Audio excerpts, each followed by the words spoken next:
Good afternoon, and welcome to the Appellate Division, First Department. Today, we have over 8 hours of oral argument time requested. So as I call the calendar, please only request the time that you need, not that you want, to make your most salient arguments.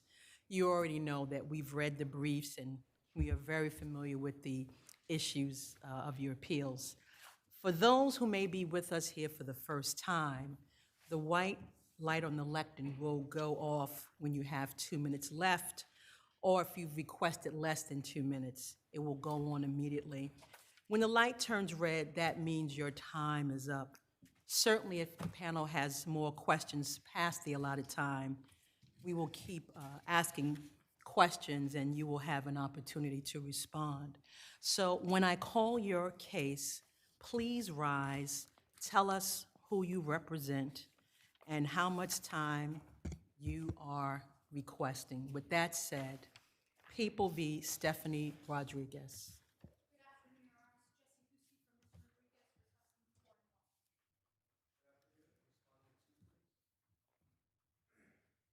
4412. 325 Management Corp v. Statudo. If I'm mispronouncing the name, I'm apologizing in advance and you will correct me.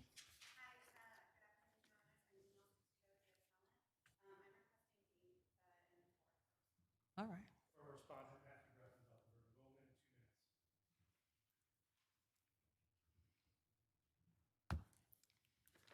412. MV Children submitted. Riho v. YYY 62nd Street.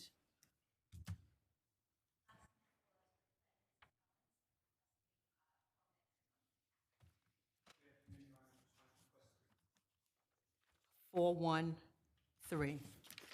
People v. Miguel Sabater.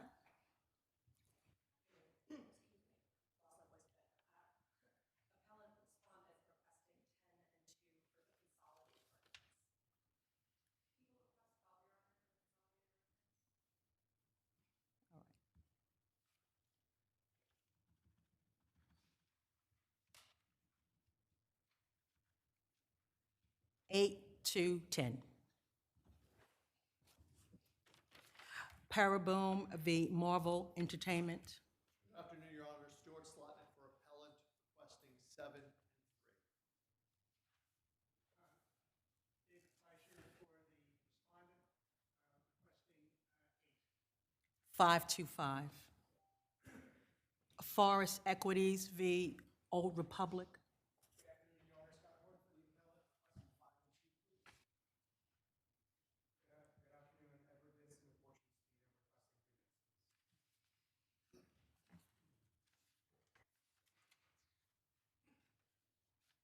3 minutes, please. 413. People v. Franklin Quillis.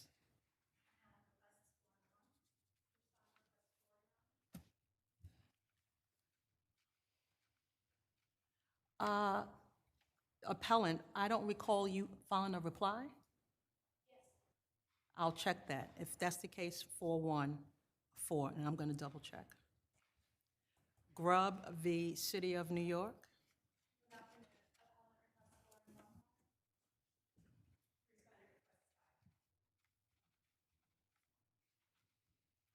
414, thank you. Stumacher v. Medical Liability Mutual Insurance.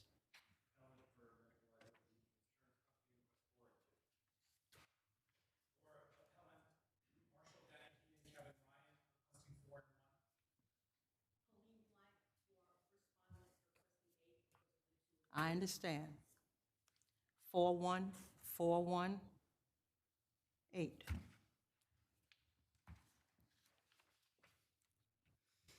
Ordonis v. USM Asset. Good afternoon. Defendant appellant Empire HD requesting 5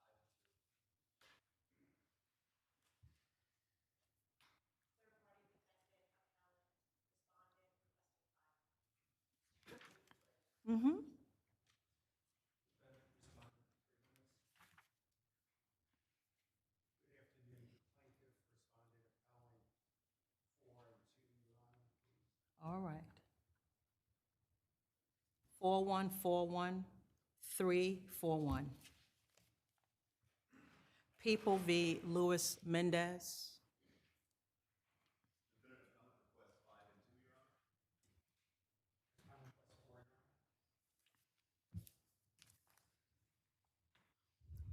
Honor. 414. People v. Michael Jackson.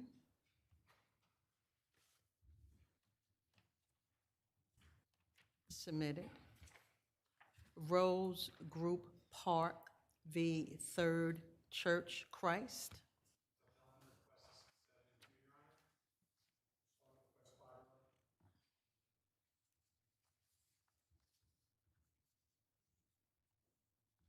5, Your Honor. 525, thank you. Doe v. Roman Catholic Archdiocese. Appellant requests 3 and 1. I'm sorry, 3 and 1. okay.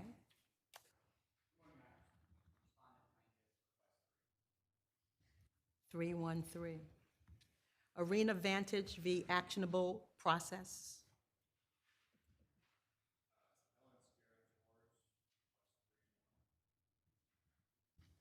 Respondent requests 5. Defendant, appellant, Venture, requests 5. And Your Honor, if I could have 3 in response to.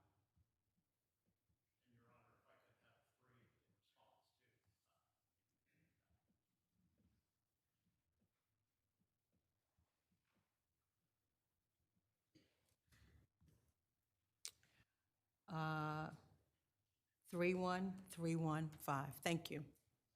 Okay. People v. Joshua Brooks.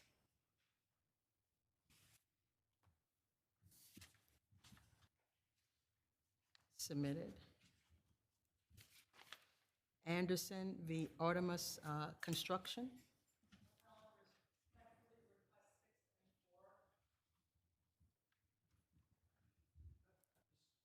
Respondent, Honor, College, the related entities, mood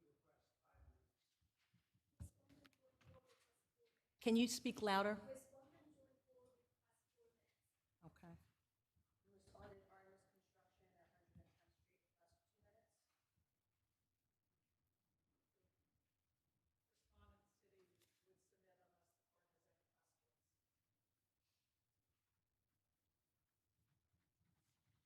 All right, submitted. Thank you. What it's going to be, appellant will have 5-2, then 5-4-2 submitted, okay? Thank you. All right.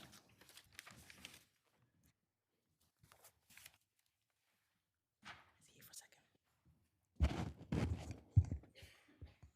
People v. Stephanie Rodriguez.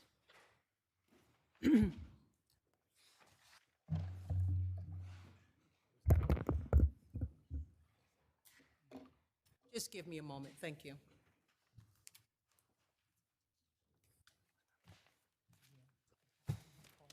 Thank you.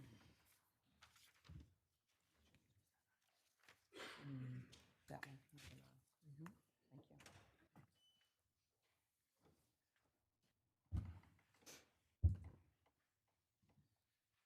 You may proceed. Good afternoon, Your Honors, and may it please the court, Jesse Hussey by the Legal Aid Society for Ms. Rodriguez. Ms. Rodriguez is asking this court to shorten her probationary sentence from 5 years to the statutory minimum of 3 years. We believe that there are a few factors that mitigate towards a lower sentence for Ms. Rodriguez. All right, but I think we're jumping over a step. Let's talk about that waiver. Yes. Waiver of the right to appeal. Argument, Your Honor, is that the waiver to appeal here is invalid and does not bar an excessive sentence claim for a couple of reasons. First, I want to address the colloquy. For the prosecution, the people in their response claim that this colloquy was the model one that was given. That is not correct because the court omitted the portion of the colloquy that talks about the claims that would survive an appeal. So the colloquy given is not, in fact, a model one. That is the first issue. The other is that the court told Ms. Rodriguez that even though she would be waiving her right to appeal, she still had a right to file a notice of appeal without necessarily explaining the difference between filing a notice of appeal, having a broad right to appeal, and the actual rights that she was How does the relinquishing. fact that she signed a written waiver affect any of this analysis? Your Honor, in two ways. The first is that we have an argument that the court didn't ensure that Ms. Rodriguez actually had read and understood the waiver before she signed it. And also we believe that because of that reason, the waiver itself, the written waiver itself, cannot cure the defects with the colloquy, especially for someone like Ms. Rodriguez, who's a first-time offender. This is the first time she's pled guilty to something, the first time she's signed anything in court. And so I think given the confusing colloquy and perhaps the confusing information that was coming from the court on one hand and the written colloquy on the other, the court is omitting things that the colloquy has for someone who is not experienced. We do not believe that the waiver in this case was intelligent and voluntary. Let's go back, because you talk about the fact that the court didn't specify the claims that survived the written waiver. But you will agree that the written waiver did spell out the claims that survived the waiver, correct? Yes, correct. All right. And certainly, there's case law that talks about waivers are valid, particularly where the written waiver can, supplement any gaps with the colloquy. You agree with that? Yes, Your Honor, I would agree with that, except that there's, Now, let's go to my colleague. I think you responded to my colleague about that there was no indication that it was read. I have the transcript here, and certainly there was a colloquy where the court asked if it was discussed. The answer was yes. After that, it was signed. So here you have the court, although didn't indicate about the claims that survive, talked about the trial rights that would be forfeited, explained the nature of an appeal, went through the fact that counsel discussed it with defendant. Defendant didn't have any questions. What more do we need? I think in this case, Your Honor, if you look at the minutes, the court says, have you reviewed this? Have you reviewed this with your attorney? And she says yes. And did you sign it? And she says yes. Did you read it? She says yes. There is no question that says, do you actually understand what this document that you just signed says? Tell me some case law that requires that, because I'm not aware of any. My argument, Your Honor, is that it isn't like a magic word that's required for the court to ensure that somebody understands. But I think when looking at my time is up, may I finish? When looking at the totality of the circumstances of the waiver, given her inexperience with the justice system, given the somewhat contrary or missing information between the written waiver and the colloquy, and the fact that during the colloquy, the court didn't make sure that Ms. Rodriguez understood the rights that she was giving up, we think the waiver is invalid under that. All right, thank you. May it please the court, Oliver Lee for the people. Good afternoon, everyone. Your Honors, defendant is procedurally barred from challenging the excessiveness of her sentence by her valid appeal waiver. The court used the model colloquy to explain it to her, and although it omitted the last portion of the model colloquy listing the surviving claims, the earlier portion sufficiently communicate. So the court did not actually give the model colloquy. She gave the the sentencing judge, gave part of the model colloquy, correct? Gave 90% of it. It didn't list the last surviving But claims. that doesn't make it model, does it? Well, the earlier portions of the colloquy do communicate that the appeal waiver is a narrowing of issues for appellate review and not an absolute bar.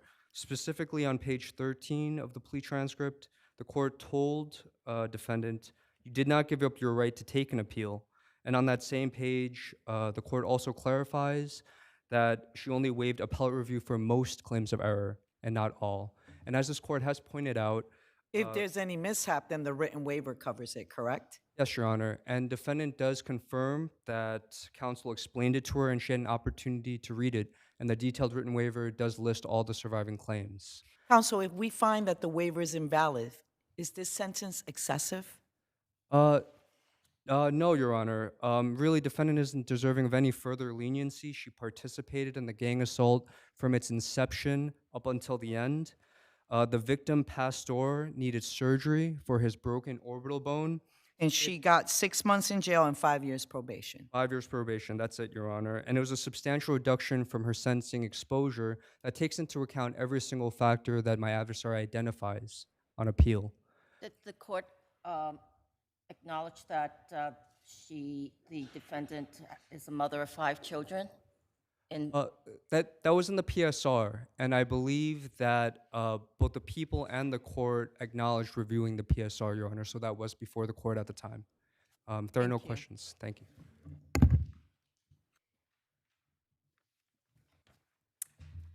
May it please the court, brief your honor. Counsel, assuming we find, I'm sorry. Go ahead. You go, yours. Assuming that we found the waiver not valid, could you explain why, if at all, you think that the sentence is excessive, given her participation in this attack?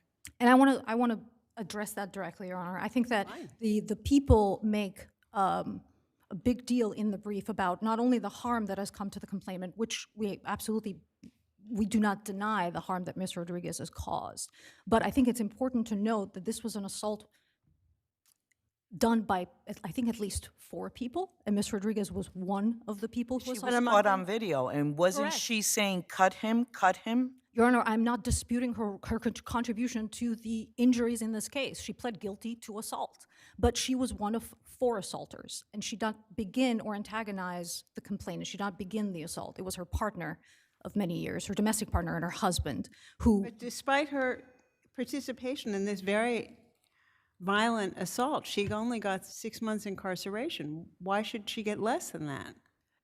Your Honor, the mitigating factors that we mentioned in our brief, the fact that she's a mother of, I believe, 6 children with Mr. Kistu, and she's a first-time offender. This is her Don't you first think, offense. I mean, but the trial judge considered all of that and setting her a period of incarceration of only 6 months, don't you think? Absolutely. May I? Please. Absolutely, the judge considered everything, but this court has an interest of justice jurisdiction that allows it to look at all the factors anew and make its own determination. Thank you. Thank you. 325 Management Corp v. Statudo. Good afternoon, Your Honors. I'm Danielle Statudo. I'm the pro se appellant in this afternoon. case. Hello. Real quick, I just want to touch on how we ended up here at the appellate court now. This has been a 5-year-long litigation. This is our 2nd time at the appellate court. It is my first time being at the appellate court as a pro se litigant. I was represented formerly by Daphne Zakaria, who has since been indicted. When I found out about her indictment, it was pretty far late in the case, and I ended up being held in contempt of court for her actions. That's important. Oh. Could you speak more directly into the microphone? Yes, of course. Sorry, Your Honor. I was held in contempt of court for my attorney's actions, and so by the time I found out these errors, I could not retain new representation because of the contempt order. I had to argue to get that removed, which I did.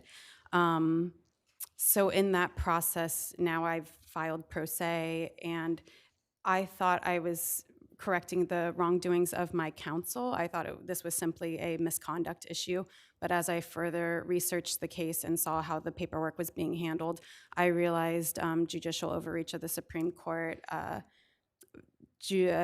attorney deceit on fees, and violations of jurisdiction issues with respondent's counsel. Not to mention not being served my contempt order, being robbed of my due process rights.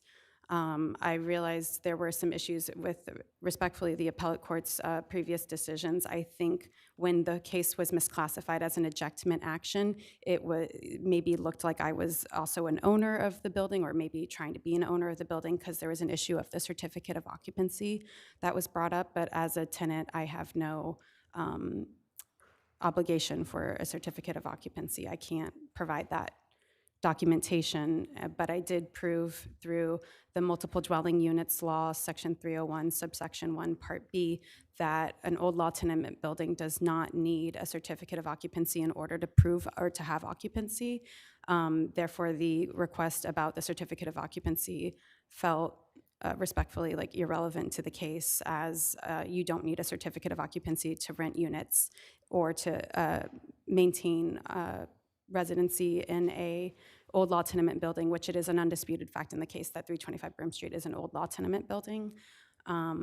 Additionally, I provided definitions of housing accommodations that show that it is the intent of the units, not whether or not the units are actually occupied, where it counts as housing accommodations, which would qualify 325 Broom Street to meet the stipulations to attach to rent stabilization law. But as, you know, it's a lot to take on. As a pro se litigant, I lost my home during this case, even though I complied with all the financial and legal requests of me that were in my control at the time. I'm basically, yes, asking for intervention from the appellate court at this time to help me pursue justice in this matter, as I do believe it has been mishandled both by my own counsel, by opposing counsel, and respectfully from the Supreme Court and possibly the appellate division as well. Okay, thank you. You'll have time on rebuttal. Thank you. Thank you. Good afternoon. May it please the court. My name is Matthew Brett. I'm for the respondent, 325 Management Company, Corp. Very simply, this is really a jurisdictional issue in this case, which is the fact that the appeal is from a motion to re-argue, the denial of a motion to re-argue. And so for that really basis alone, the appeal should be dismissed. That's the appeal before this court. It was a motion to re-argue. It was denied by the trial court. But even if we go to the merits of this, this court has already made a determination on appeal on October 19, 2023, when it affirmed the Supreme Court's determination granting summary judgment that this was not subject to rent stabilization. So at that point in time, really the issue about that issue was really the jurisdiction for any further proceedings at the trial court were removed from the trial court because the determination by this court had already been made. And subsequently, the DHR also came to the subsequent same conclusion. So what we have here is a litigant who I understand has gone through some issues with her counsel, but is essentially relitigating issues that really have been fully litigated through this court that made a determination. And so those reasons, even if we go to the merits of this case, there's really nothing that the court should be looking at this point in time because all these issues have long been determined by this court and the lower court as well, and the DHR. So essentially, you know, returning to the original issue, this was a motion to re-argue. A motion to re-argue are not appealable. Denial of motion to re-argue. Is there any other further question? Thank you. Hello again. I know, yes, traditionally this is an unappealable request. However, there is exceptions. It can be, I believe, respondent argued CPLR 5701. I counter that with 5701C, which is by permission of a justice of the appellate division. When the appellate court and the Supreme Court originally made their choices, again, that was with my former counsel, Daphne Sakaria, who failed to represent me properly. She didn't submit proper documentation in time. She failed to show up to court sometimes. So that's kind of where I began. And then I understand, again, had I had proper representation, perhaps the appeal would have either come sooner or it would have been handled differently had I had legal guidance. I did use resources. The clerks at the Supreme Court Help Center and the clerks at this court have been very helpful, but they can't give me legal counsel and guidance as to what is the most logical step in this process. Thank you both. Thank you. Rio v. YYY, 62nd Street.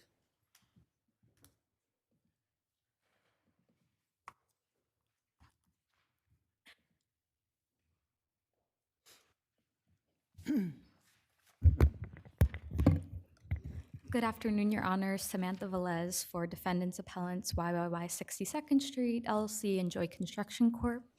Central to this case is that there are triable issues of fact as to whether it was impracticable for the subject trench to be covered, barricaded, or guarded in some capacity, affording defendants every favorable inference. A jury could conclude that such protections would have inhibited the workers from... How was it shown that the use of any safety guards would prevent the workers from completing their work with regard to the trench? Sure. I didn't see that in the record or in your briefs. Perhaps you could show me where that is. Sure. So I think it's very important to understand the setup because it is a little complex. Looked at the pictures. Yes. Yeah, so it's tiered, very narrow, as I'm sure you could see. And the workers would have to go into the trench, which is about 5 feet down from the ground level, then dig deeper holes that were about 5 to 7 Right, feet. so how would, for example, how would guardrails have prevented them from entering the trench at that one end? Sure. So the workers would have to go down and use a chipping gun to take apart. That's when they're down there, correct? Yes, and So, then. Mr. Rijo was above the trench. So he was walking above the trench, and there aren't any guardrails there. That's the issue here. Yes, so the workers in the process of doing the excavation work would have to shovel the cement, or shovel or by hand remove the concrete and put it on the ground level. Counsel, can you talk into the mic and come a little closer? Sorry. I'm having difficulty. And then also somebody would come in with a blowtorch. And how would that be prevented by a guardrail? The nature of the workers going in and out, somebody coming down, using a blowtorch, removing the materials back to the ground level would have made it difficult. Let's talk about Salazar and Nicometti. I know you cite those, in your brief. So can you explain why those are applicable here? Because we know that there, it would not be practical to perform the necessary work. So just explain, how does that apply here? Sure. We're really drawing upon the case law in Salazar, saying that the Labor Law 241 should be construed with the common sense realities of the workplace. So that aspect of Salazar is what we're drawing upon. But if possible, I would like to focus some of this time on the triable issues of I'm fact. going to ask you if you want to change the focus and let me focus on something else with Sure. you. This accident occurred on June 20th. Is that correct? June 20th of what year? 2018? And on that same date, did the Department of Buildings issue a violation? Yes, the Department of Buildings came to the site and And that violation was issued for failure to institute/maintain safety equipment measures or temporary construction, no guardrails at time of inspection. It was observed that there were missing guardrails near the excavated area showing, correct? yes, correct. Was this ever appealed? Sorry? Was this notice of violation ever appealed? I do not believe so. 'Cause I didn't see that in the record. No. So there is a violation that's uncontested that was issued by the Department of Buildings saying that guardrails were mandated at the site. Is that correct? I'd have to look back at the I'm exact. sorry, I can't hear you. Sorry, I'd. And you can could I just answer finish this my question? question, and then you can follow up on rebuttal. Of course. Yes, I believe that it wasn't contested. If I can continue my argument on rebuttal. Thank you. All right.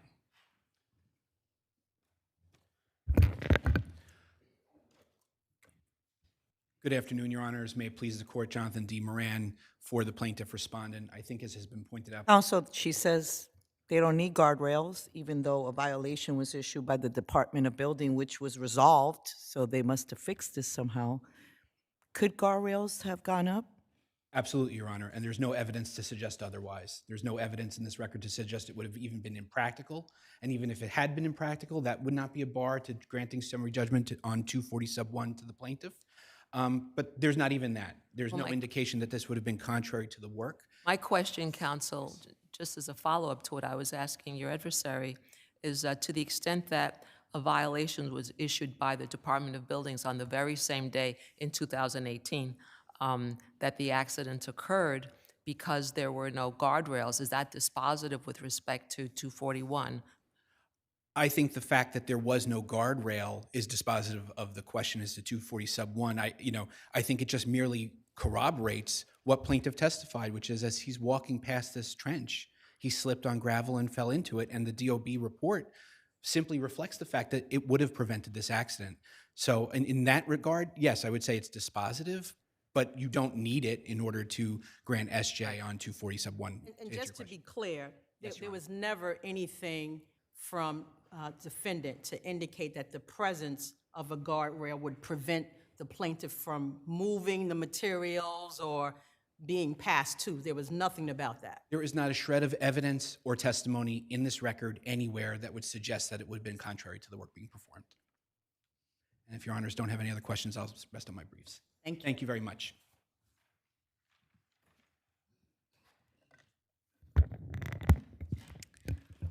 So I do want to raise one point.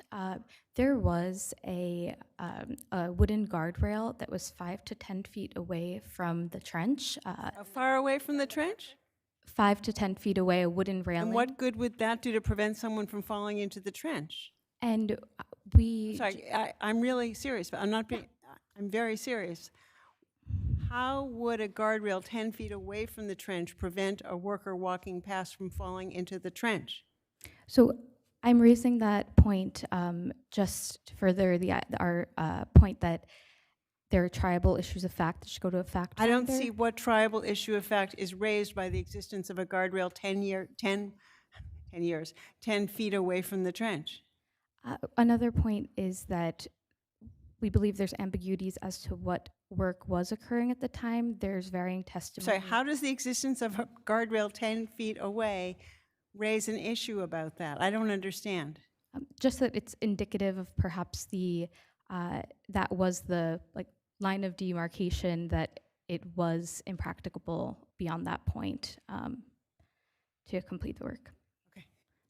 Thank you. People v. Sabater. Sabater, you'll correct me.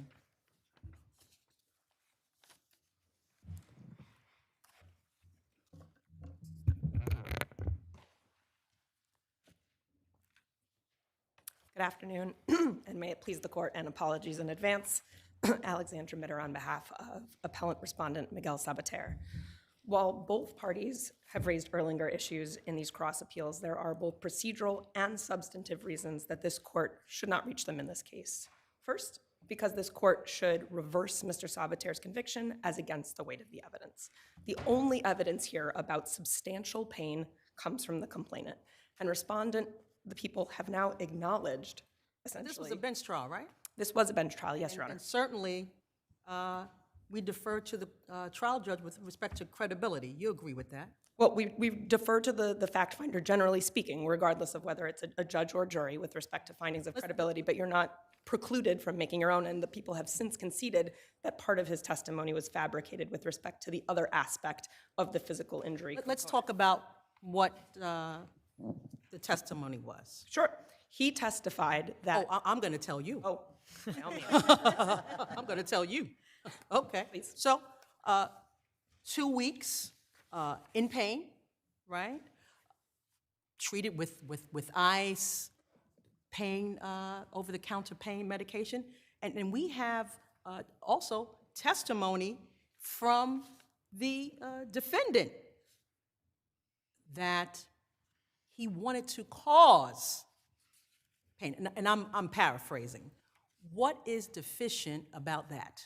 Yes, I think the objective evidence is what is deficient about that. We have the picture taken hours after the incident that show a tiny scratch, a glorified shaving nick. There's no evidence of bruising, there's no evidence of Let's talk swelling. about the cases that sort of uphold substantial pain when victims, similar to the one we have here, pain for 1 week. Here's 2 weeks, treated with ice, over the pain,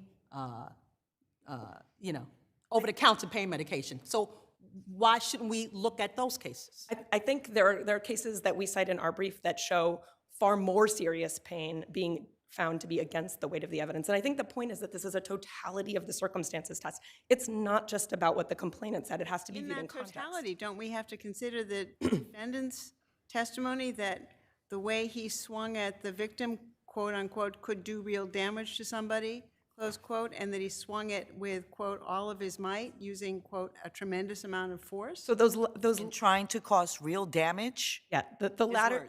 excuse me, the latter two are in fact not his words, they're the prosecutor's words. He agreed with them on cross-examination by saying, yes.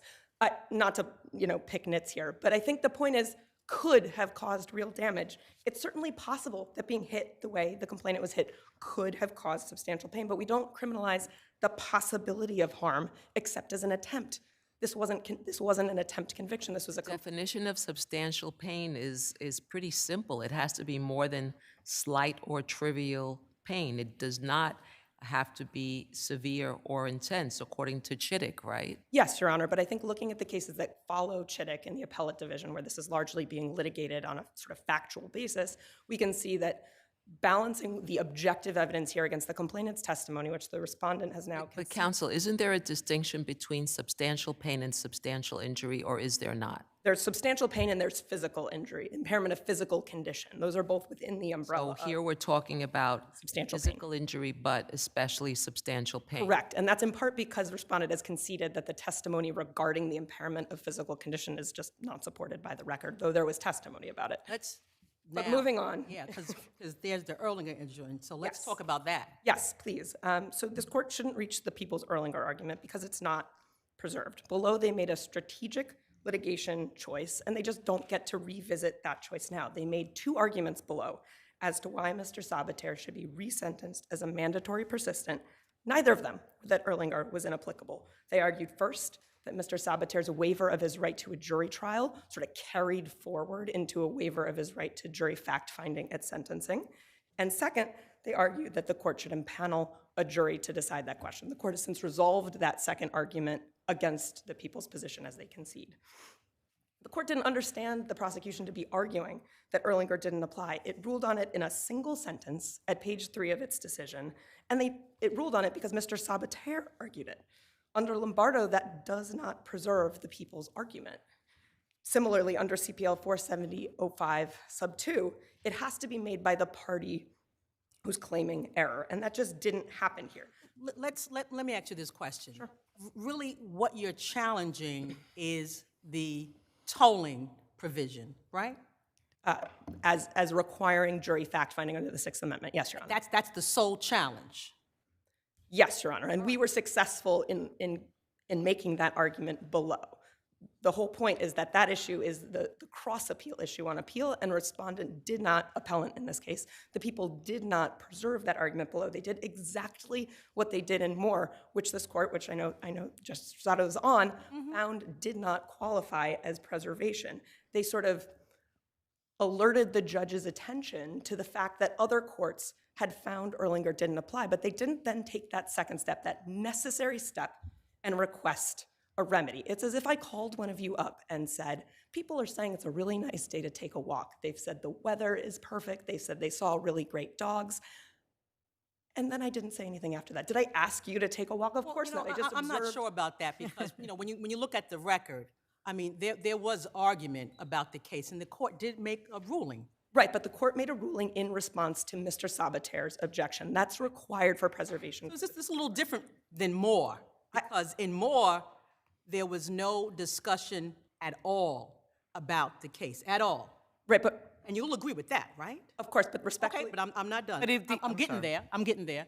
And then the court in Moore did not make a ruling on Erlinger, correct? I believe that's correct, yes. All right. But in this case, they did. They did, but with respect, Your Honor, that's a distinction without a difference. Counsel, if you hadn't made an objection, they wouldn't have been able to respond to it, and therefore it wouldn't be preserved. Is that your argument? I'm sorry. If you hadn't brought it up, they wouldn't have been able to respond to it. That's exactly right, Your Honor. That's what you're saying, right? Yes, if we... So they didn't preserve it. That's exactly correct, Your Honor. We made the argument because we had to, and they could have made the exact opposite argument, and they chose not to. They chose to alert the judge's attention to the fact that there were other cases that had found that Erlinger didn't apply, but didn't ask the court to make that same finding here, and that's the critical distinction. As this court said in Moore, they alerted the court to the existence of the Erlinger issue and set forth the reasoning supporting the view that Erlinger is inapplicable. That is not preservation, and that's exactly what happened in Moore, and that's exactly what happened here. With my remaining time, I'd like to turn to the discretionary persistent sentence, because regardless of whether we're talking about Erlinger or not, the discretionary persistent sentence here was inappropriate under the law. The discretionary persistence statute is not for sort of getting to a number that would otherwise have been illegal under a different sentencing scheme. It's a very rare sentence reserved for the worst of the worst. As we mentioned in our reply, in our papers, this court sees 2 discretionary persistence I'm gonna give you sentences more every time. I'm gonna give you 2 more minutes, okay? I appreciate that, Your Honor. It's only where extended incarceration and lifetime supervision, and that's within the statute, are necessary to protect the public. It's why Mr. Sabater is now serving a mandatory minimum sentence that is longer than the sentence he would be facing as a discretionary persistence sentence. The mandatory minimum there is 12, here it's 15. It also fails on its own terms. I don't really understand how the people can say now that a 15 to life sentence is necessary as extended incarceration when they were offering him 12 to life before. Those 3 years are a meaningful difference when we're talking about whether extended incarceration is necessary to make the discretion of the mandatory discretionary persistence sentence applicable. Similarly, as with respect to lifetime supervision, Mr. Sabater already has lifetime supervision. Even if he was given a definitive flat sentence as a second violent felony offender, he has life on the back end regardless. He will not be released until the parole board decides he is eligible to be released in their opinion. So to the extent that it's about incapacitation, that's already being served by the other to life sentence that he has on the back end. And I mean, on the merits, Mr. Sabater is not beyond rehabilitation. Even the trial court noticed that in reducing his sentence from the 18 to life it imposed previously to the 15 to life it imposed now. He's shown tangible growth and self-reflection in the last several years. He's been upstate for many years. He's received only 2 tickets, neither for violence. He makes art. He's been trying to get his GED. He is not the type of person for whom the discretionary, persistent statute is appropriately applied to. And so I will save the remaining arguments for rebuttal. Thank you for the additional time. Thank you.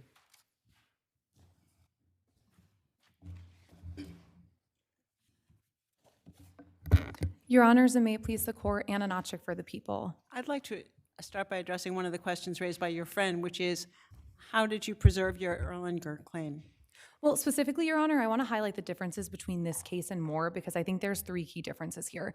The first is that Well, maybe you could start with how you preserved it, and then you can highlight the differences. Absolutely, Your Honor. So the people noted in their papers that multiple justices had found that Erlanger did not apply to this determination. They supported that with arguments similar to the arguments we make here about how Erlanger is different, about facts about criminality. And the people also provided an updated predicate felony statement alleging that the defendant was a persistent violent felony offender. And I want to highlight that the judge below understood the people to be arguing that Erlanger did not apply. He said at resentencing that the people had filed a new predicate felony statement alleging that the defendant was a persistent violent felony offender, presumably to preserve their contention that my ruling is erroneous and I can simply find the defendant a persistent violent felony offender based on that new PFS. He then explained why he didn't think he could do that. He said, I don't think I have the authority to do that because under Erlanger, only a jury can make that determination. The judge in Moore did not understand, as this court found, that the people were making the argument that Erlanger applied. But here, the judge did understand that the people were making that argument. And also, defense counsel below acknowledged that the people were making that argument. In their 440-20 reply, defense counsel acknowledged that the people were asking the court to overturn its ruling in Banks that Erlanger applied to the tolling determination. So with all of that in mind, the people did preserve this issue, and the judge below understood that. Different than the judge in Moore, where the people arguably should have corrected him on what their arguments were. There was just not that need here because the judge understood what the people were arguing. And going to Erlanger's inapplicability, as outlined in our brief, Erlanger is different than the factual finding at issue under predicate sentencing in New York because Erlanger, Apprendi, and all of the Apprendi line of cases dealt with facts about criminality. Additionally, the Court of Appeals has already ruled that Apprendi did not apply to this, and there is no compelling justification to— Counsel, you said this case is different from Moore in 3 ways. Oh, sorry, I might not have gotten to all of them. First, that the parties fully argued this in their papers. The briefing was more extensive than in Moore. In Moore, I believe our argument was only about a paragraph. Here, it went on for about 4 pages. Second, the judge and defense counsel understood the people to be arguing that Erlanger did not apply. And third, the court explicitly ruled on this question, and it actually ruled on the question twice. first in the papers and second at resentencing, stating that the judge, Justice Mandelbaum stated that he did not believe he had the authority to make the tolling determination because under Erlinger, only a jury can make that determination. So that separates this case from Moore. And just Can you reply to your friend's statements that you conceded fabrication on behalf of the testimony? Your Honor, we did not concede fabrication. The judge below found substantial pain, and so we focused our arguments on appeal on substantial pain. There were some inconsistencies that whether or not he, fell down during the attack, whether or not what exactly the defendant said, but we didn't concede any sort of fabrication. We just didn't argue the physical impairment aspect of it because the judge below found substantial pain. And just going briefly to the substantial pain, objectively, this was a 60-year-old man who was hit with a metal pole to the soft, critical part of his neck. The defendant testified that he hit him with all of his might, that he intended to hurt and injure him. And the victim testified that he was in a lot of pain, that he had a lot of soreness for 2 weeks after the attack. That is sufficient evidence to establish substantial pain. And just turning quickly, the defendant's sentence if this court finds the defendant should not be sentenced as a persistent violent felony offender, it should uphold his sentence as a persistent felony offender. Specifically, given defendant's extensive criminal history, he has multiple felony convictions, first-degree robbery in 1984 and 1987, second-degree robbery in 1996. The instant offense was very violent, and those other offenses also followed a similar pattern, and they did occur shortly after the defendant was released from incarceration. Let's go back to the persistent violent felony offender sentence. What is your position with respect to why the defendant should be sentenced under that statute? And how does Erlinger apply or not apply? To the persistent violent felony? Correct. So, Your Honor, the defendant should have been sentenced as a persistent violent. Erlinger does not apply to the tolling determination for 3 specific reasons. First, the Court of Appeals has already held that Erlinger or that Apprendi does not apply to the tolling determination, and Erlinger does not provide a compelling justification to overrule that precedent, specifically because of 2 other reasons that Erlinger is different than the predicate finding in New York. First, the factual finding at issue in Erlinger dealt with facts about criminality, and that is not the factual finding at issue under predicate sentencing in New York. It's not a question of what the defendant did, but rather what the government did, how he was incarcerated or whether he was incarcerated, which could be determined through incarceration records. And third, the mitigation, the fact that this mitigates rather than extends the defendant's sentence. And we rely specifically for that on Canones, the Court of Appeals case, finding a similar statute, the persistent felony offender statute, to be essentially mitigating in nature. And there's other issues, if Your Honors have any questions about the other issues. Just I want to make sure that I understand. So basically what you're saying is that, all right, we can look at the court records to see when the defendant, what he was convicted of, when the defendant was sentenced, which starts the period of incarceration, and then from there, you can determine when the defendant was released, and that's just basically a mathematical calculation that a judge can do based on the official records. You don't need a jury for that determination, and certainly juries are prohibited from even doing this under the statute.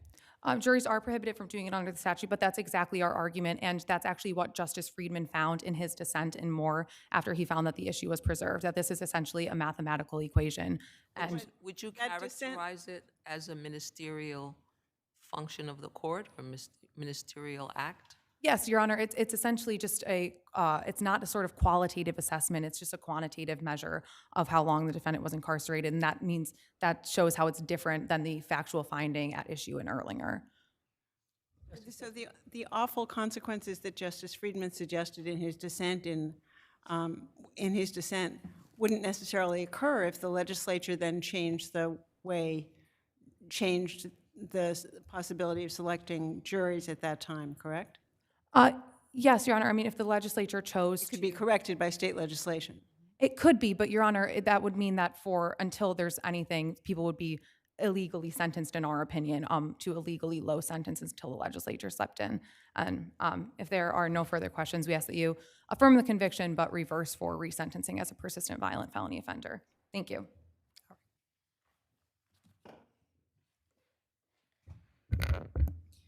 Counsel, Yes. how do you reply to her arguments regarding preservation, the 440? Preservation with respect to the 440. I think it's quite clear that this is on all fours with Moore as it relates to preservation. It is a difference in perhaps volume, but not in kind, and that's what matters. You have to make the request. My objection regarding Erlinger did not preserve for them the claim that Erlinger did not apply. It doesn't preserve the inverse argument. And the fact that they filed a predicate felony statement, which is the other point they relied on, has absolutely nothing to do with preservation of an Erlinger claim. They had to file a predicate felony statement in support of their argument that Mr. Sabater could be sentenced as a mandatory persistent under their sort of bench trial waiver theory or under their jury impanelment theory. They needed to file that under any version of it.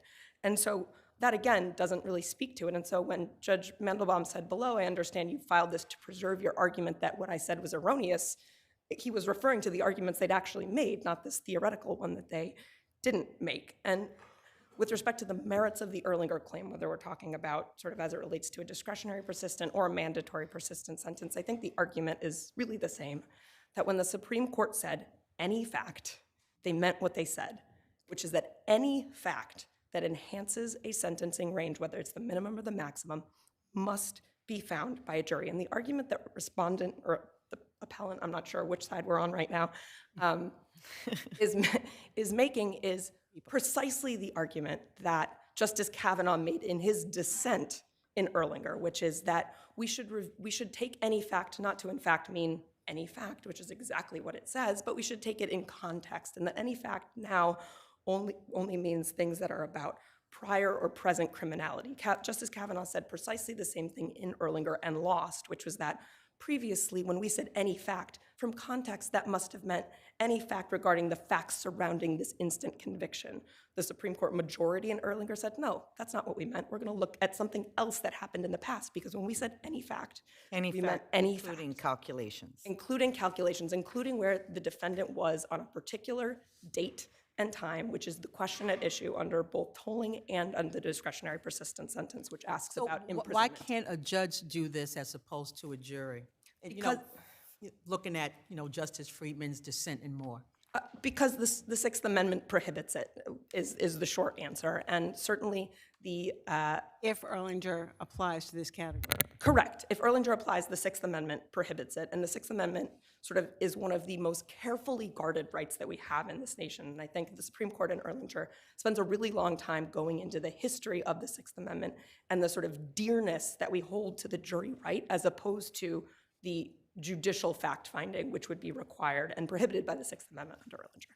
So if there are no further questions, what we would ask this court to do is reverse Mr. Sabater's conviction as against the weight of the evidence, but if not, alternatively, affirm the lower court's decision finding that Erlinger applies, or that the prosecution's arguments really to the contrary are in fact not preserved and so cannot be reached, but affecting Mr. Sabater's sentence as a discretionary persistent and reversing and reducing the sentence. Thank you. Thank you very much. Matter of Pierboom v. Marvel Entertainment.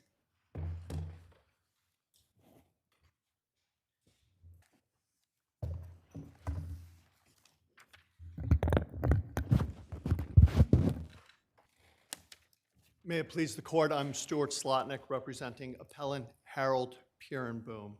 The trial court abused discretion when it assessed over $300,000 of ESI production costs and attorney's fees.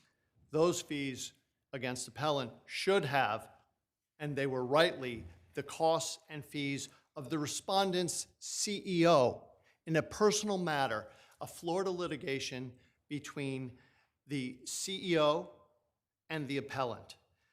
The costs that were assessed in respondent were created by the CEO and also one of the other highest ranking executives at Right, but you served as, but the whole genesis of this was you're serving a subpoena on that person, right? Well, we served a subpoena on respondent Marvel because in the Florida litigation, we could not get the discovery, and we were told you have to just subpoena Marvel Entertainment, the respondent in this case. So we served a subpoena in aid of discovery. And the case, the underlying case, was between the respondent's CEO and the appellant. They're in their individual capacities. But what happened in this case is that the CEO used Marvel's infrastructure, Marvel's email, Marvel's employees, including Marvel's chief legal officer, John Turretson, to create more discovery. So instead of the CEO bearing these costs himself, he foisted them upon a respondent. Now, he is the highest ranking person. He's the CEO and chairman of the board of Respondent, Marvel Entertainment.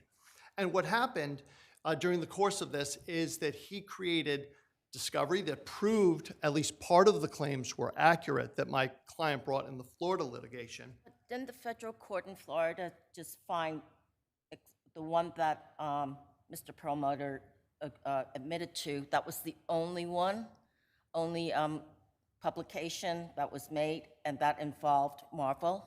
So the first mailing, there are several mailings that were vicious and offensive towards my client.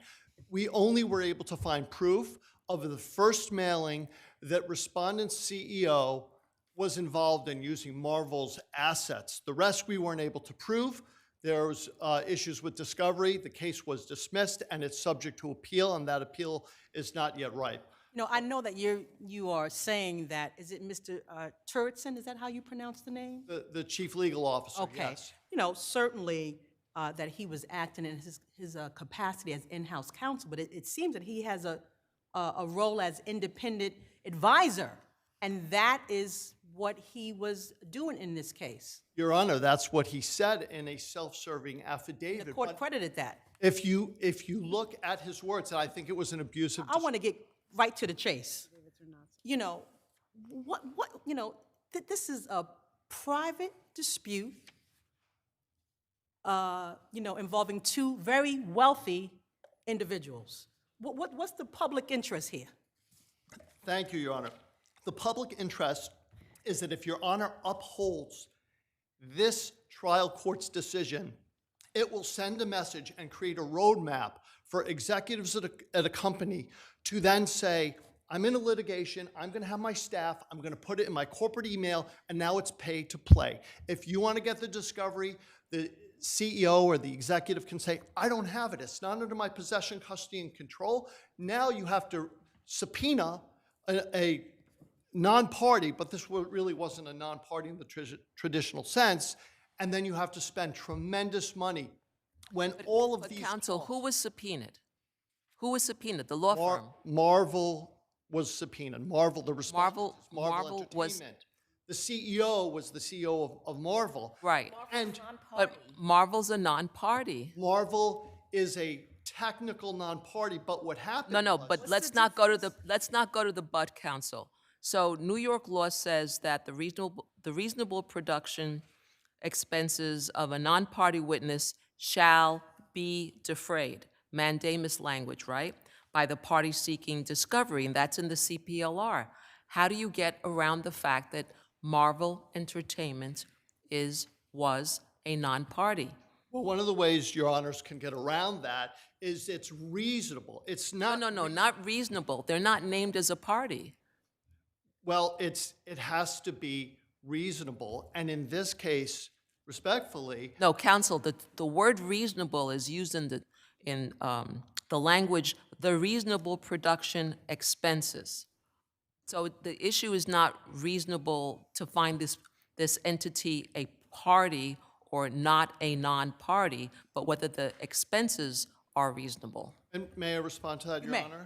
Honor? So what happened here is that the chief legal officer acted by litigating this case on behalf of the CEO, essentially foisting this discovery into respondent. All right. There's many examples of reviewing motions to dismiss, discussing strategy, having 12 calls in 1 month, daily emails, sending a transcript of the court hearing, for some reason to Michael Cohen of the then Trump organization saying, please call me in my office, and using all of Marvel's Entertainment's infrastructure, which never should have happened. This chief legal officer should have said, stop, do not put this in the company. Instead, the chief legal officer said, I'll participate. I will contribute to this. And now And I'm he did, saying, and that- stop. And you can take it Thank up you. on rebuttal. Thank you. Good afternoon, Your Honors. My name is David Fleischer. Lower, counsel. Lower the mic to your, Thank you. Counsel, is Marvel a non-party? Yes. Not only is it a non-party in the legal sense, it's a non-party in the factual sense. But what about the fact that Mr. Perlmutter used its resources to participate, it is alleged that Mr. Perlmutter used Marvel's resources to continue this dispute with plaintiff? I don't think that's quite what the allegation is. I think the allegation is that by using Marvel's email system, the material that the plaintiff wanted, he couldn't get from Perlmutter because Marvel exercised dominion over its email system. And Perlmutter came to us and said, we've been asked to produce this stuff, and Marvel's company policy is that it will only respond to a court order or a lawfully issued subpoena for access to its the material on its email system. This case is a paradigm of cost shifting under CPLR 3111 and 3122D. There couldn't be a stronger case for it. Each of the allegations that were made with regard to why Marvel should be treated as a party, even though it wasn't, were addressed specifically by the lower court, and each one was rejected. The reference to John Territzen's involvement as an advisor, the court did credit his affidavit to the effect that he had no involvement. Didn't he send an email with a news article from Palm Beach Post to family members and friends about the Florida action? And he said, this is the case I'm working for my boss.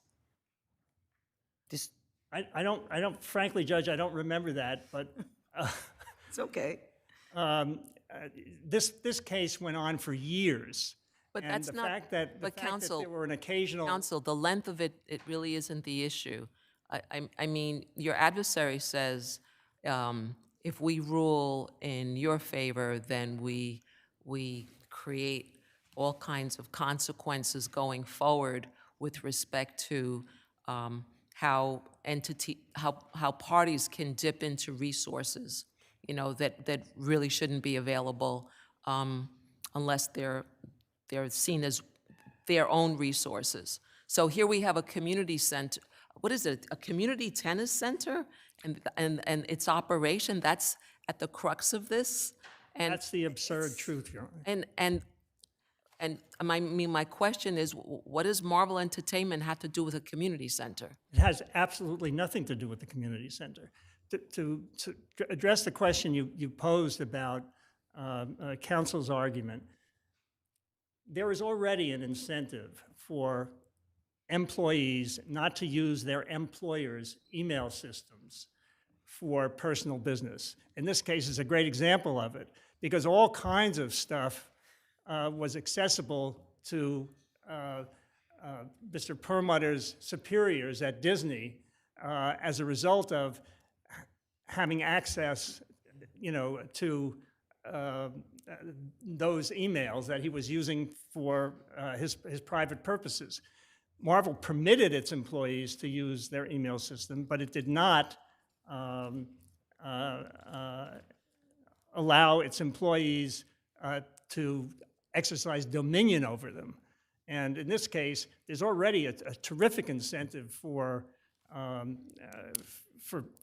employees not to use their emails, their employers' email systems for private affairs, because... What about his use of his company's counsel to give him legal advice. To the extent that Mr. Turritson was giving Mr. Perlmutter legal advice, it was not in his capacity as Marvel's chief legal officer. Mr. Turritson, as the affidavit indicated, had been advising Mr. Perlmutter for over 30 years on personal matters, his charitable endeavors. But his email about it, in his email about it, Mr. Turritson refers to it as doing legal work for his boss. Well, Mr. Perlmutter was only his boss in the context of Marvel, not in any other sense, right? No, well, I think Mr. Turritson regarded Mr. Perlmutter as his boss in the context of being his Life. personal advisor, Okay. which he was. Thank you. Thank you.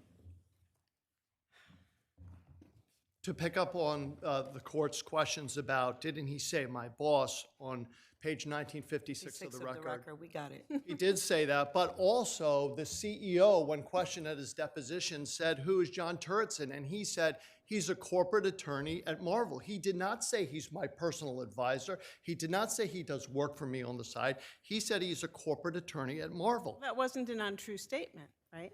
It is not an untrue statement, but it reveals that his self-serving affidavit that he does work for the Mr. and the Mrs. on the side is not true.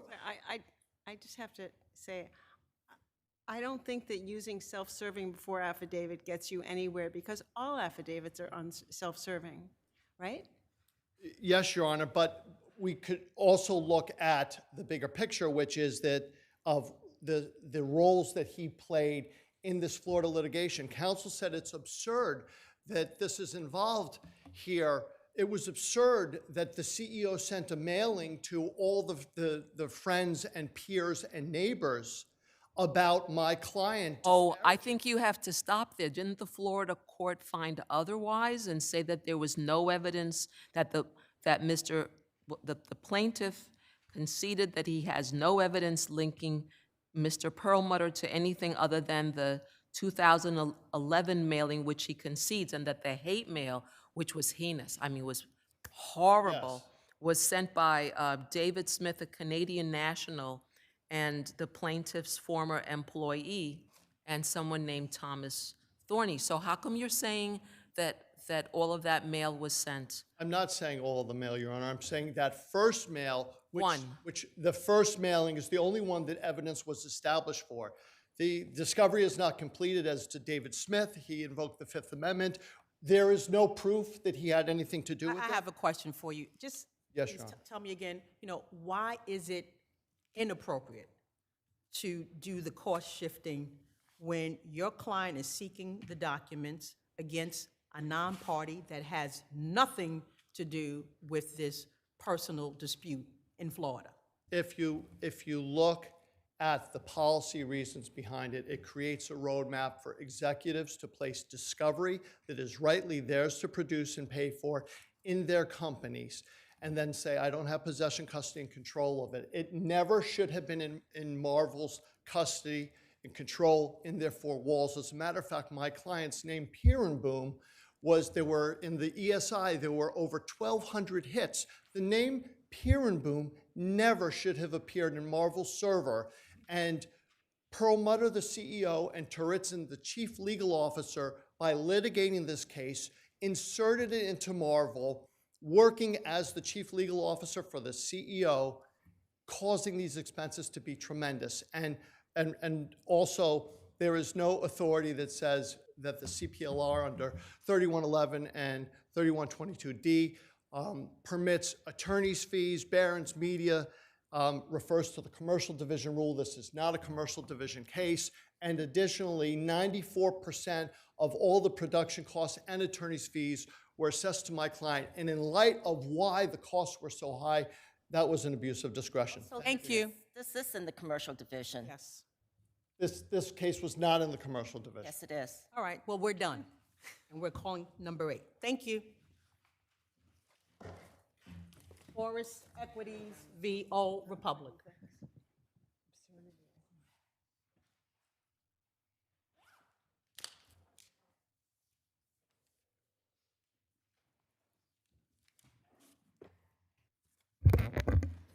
Good afternoon, Your Honors. May it please the court. Scott Horn, counsel representing the appellant in this matter.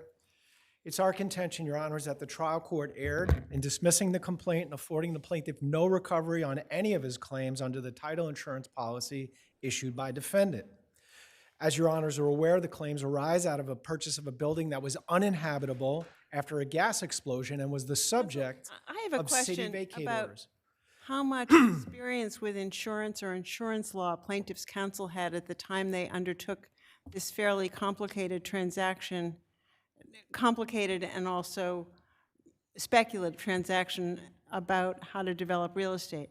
Is there any evidence that their counsel had any experience with regard to insurance or insurance law? With reference to the underlying purchase of the property, there's no evidence. And with regard to his approving the insurance policies they got and not raising questions about them? There's no evidence in that regard, Your Honor, in this record. As Your Honor is aware, there was a hearing that was held in Bronx County.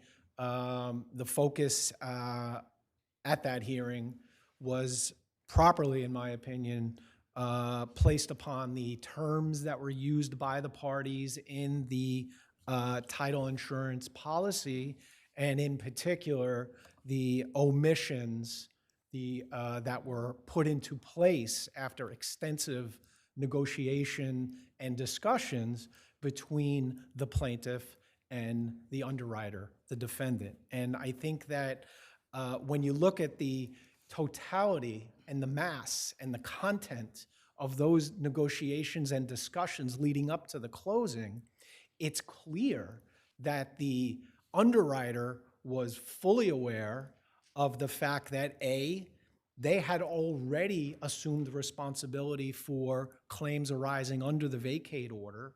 B, they felt compelled to continue down that road in connection with this contract in order to get this deal to close. And C, at page 382 in the record, they specifically put into effect that understanding and that agreement between the parties. And Counsel, if I may, let's go to covered risk 3, because, how does the vacate order and the lis pendens, render the title unmarketable when there is case law that says that doesn't, affect the... The marketability of title is one of numerous provisions pursuant to which we make this claim. In response to your question, it's not a general legal principle that we're relying upon in this particular situation. We're relying upon the defendant's own witness's testimony. And I'm referring specifically to Mr. Reisman's testimony at page 310 in the record. And he's talking specifically about this vacate order and this piece of property. And he says, I quote, "I don't know of any purchaser that would close if the vacate order was accepted." So yes, I agree. There are cases that speak in general terms on some of these concepts, but the point that I'm trying to convey with this appeal and here today is not to do what the lower court did, which was just apply these general concepts. This is an exceedingly unique, fact-sensitive and intensive situation involving the two parties, the relationship between the two parties and negotiations, what was put into this contract as a consequence of that. So here's an easy question. I love easy questions. We have a vacant building that's structurally damaged, right? Correct, Your Can Honor. I ask questions, or Please. should I wait? No, go ahead. Okay, so we have a building that's structurally damaged. It's purchased as is, with the understanding that there's tenants that will have to be relocated one way or the other, either into the building or into new digs, as we say. All right. Did covered risk number 5 that pertained to damages sustained because of regulatory or legal enforcement or occupancy, did that apply? And if so, how did it apply? Because there's an HP action that I assume was pending before the closing took place. It only began after the closing? Within, and this is one of the, if I may respond to that, Your Honor, one of the fallacies in this case is that all of the litigations were the consequence of something that my client did. But if you look at the timeline here, those actions were commenced within 2 weeks of So this what I'm closing. asking So- you, going back to my question, covered Yes. risk number 5, with respect to the HP proceeding that was instituted by HPD to ensure that corrections were made so that the building would come into compliance with code, right? Yes. Was this covered by a title insurance policy? Yes, because of the specific omissions and the negotiations that went into those omissions. Which part of it? Which paragraph? So there's 3 omissions. No. So I was asking you about covered risk number 5. So was it covered risk number 5 that you're speaking of? I'm speaking of coverage risk 3, 5, and 6, which are to be interpreted in light of the omissions for the vacate order in particular, which I think is the crux of the entire controversy, but was not considered to any ascertainable degree by the lower court, and is, again, not part of what the respondent is presenting to the court. It's like I'm arguing A, and the court's deciding B. And so what my goal here today is to make sure that we focus on the specifics of this particular transaction and the negotiations and agreements of the parties and give effect to those. Okay, you'll have a chance on rebuttal. Thank you, Your Honor.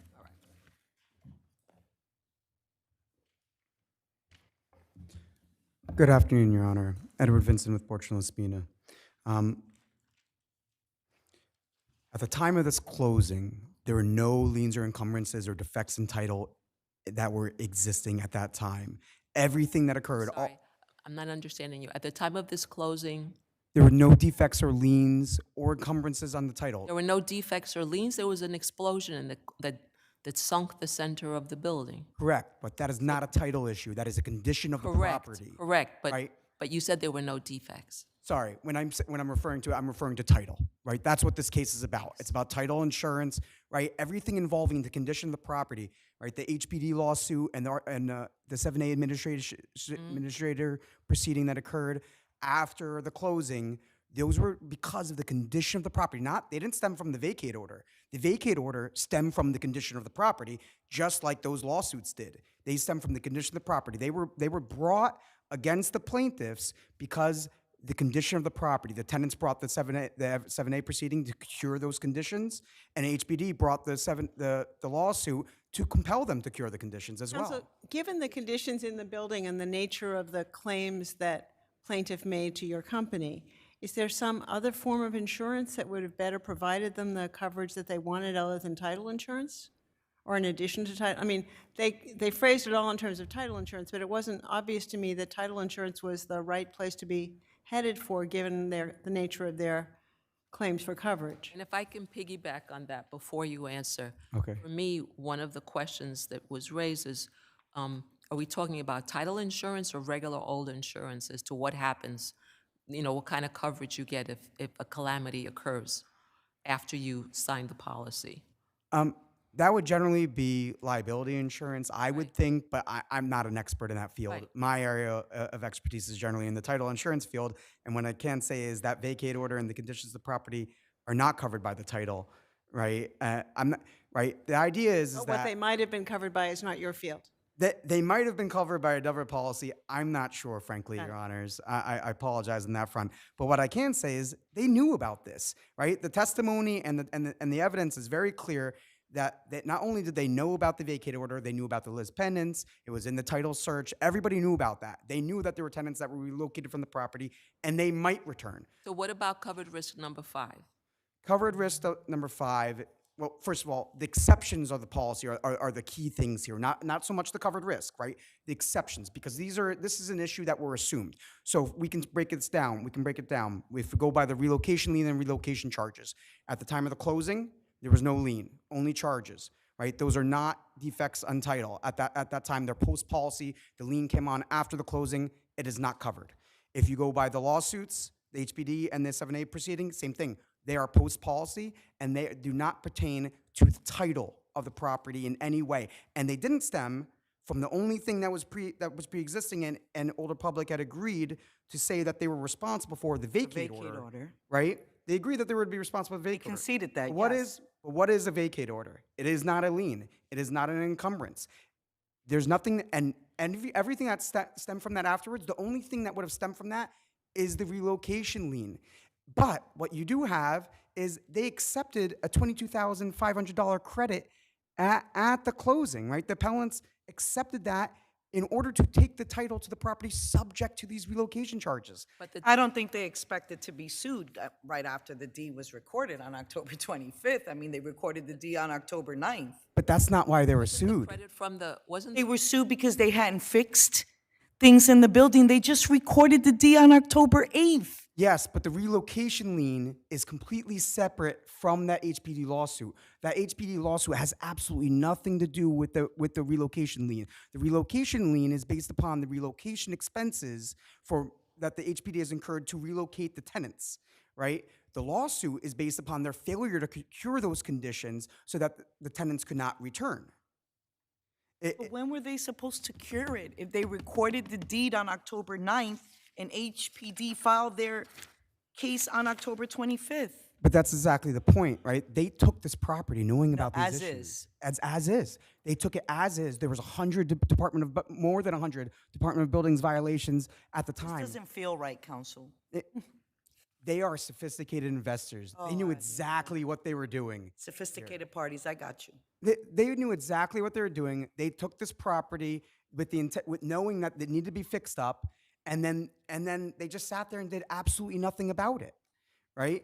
And you also have the chargeable rent losses here, which they're trying to claim, and those are consequential. They do not affect marketability of title, right? So all of these issues that are complained of are post-policy. They're excluded by exclusion 3A, and the majority of them are also excluded by exclusion 3D because they were suffered or assumed by them. You know, they submitted affidavits at this closing Saying that there were no tenants in the specifically building. saying that there are no tenants because you know why? There's nobody occupying the property at the time of the closing. Those tenants have been relocated, and maybe they're going to return to the property, or maybe they're going to get bought off or settled, or they're going to go somewhere else. You don't know what's going to happen with those tenants. But what you do know is they have the possibility of returning to that property, and it's whatever happens after that is post-policy, and it's not covered. And the list pendants weren't recorded in ACRES. The list pendants was filed. It showed up in the search. But again, both the vacate order and list pendants are only notice of whatever liens might occur. But that list pendants was notice that a relocation lien might be filed. It wasn't yet at the time of the closing. It was filed after the closing. And they did accept that credit in lieu of in order to take the property subject to those relocation charges. So they already knew about it, and they suffered and assumed it. the credit was from the seller? Correct. Thank you. Thank you, Your Honors. Very briefly, Your Honor. You know, I'd like you to also address the receipt of the $22,500 credit, you know, for the relocation charges. Yes, Your Honor. So if you look at page 156 of the record, that is not what happened. So what happened was is that originally that provision was included in the deal. And then when the carrier decided that they were going to underwrite the vacate order, that money was then reduced to $22,500, and that credit applied to ECB violations and other liens, not the relocation liens. And again, I refer you, Your Honor, to page 156 of the record. And the point that I was going to make, Your Honor, is every single thing that opposing counsel said regarding knowledge applies with equal weight, if not more so, to the underwriter. The underwriter undertook this responsibility with their eyes wide open. They were speaking to HPD. Well, the question is what responsibility they took on. The responsibility. Whether they were taking on the responsibility that plaintiffs thought they were taking on. Well, that's exactly the point I was going to make. So if you look at page 120. It seems to me they were not understanding each other. Then that becomes a question of a meeting of the mind, which was never addressed by the lower court. So we have at page one, if I may just conclude this point, Your Honor, thank you. At page 123 of the record, the plaintiff specifically testified that we had pre-clearance from the underwriter, from the abstract company, that anything relating to the vacate order would be insured against. Counsel, I That's just what want to make freed clear, I them wasn't up. suggesting that that the fact they didn't understand each other meant there wasn't a good contract. The contract is what's in writing. That's correct, Your Honor, including. And so if they understood what was in writing differently, that doesn't vitiate the contract. Of course not. No, I'm not saying that there is no agreement, Your Honor. I'm saying that when they're interpreting the contract, they're ignoring very salient aspects of it and the entire body of discussions and negotiations that undergird that. If there are no further questions, I'll rely on my brief. Thank you, Your Honors. People v. Franklin Quillis.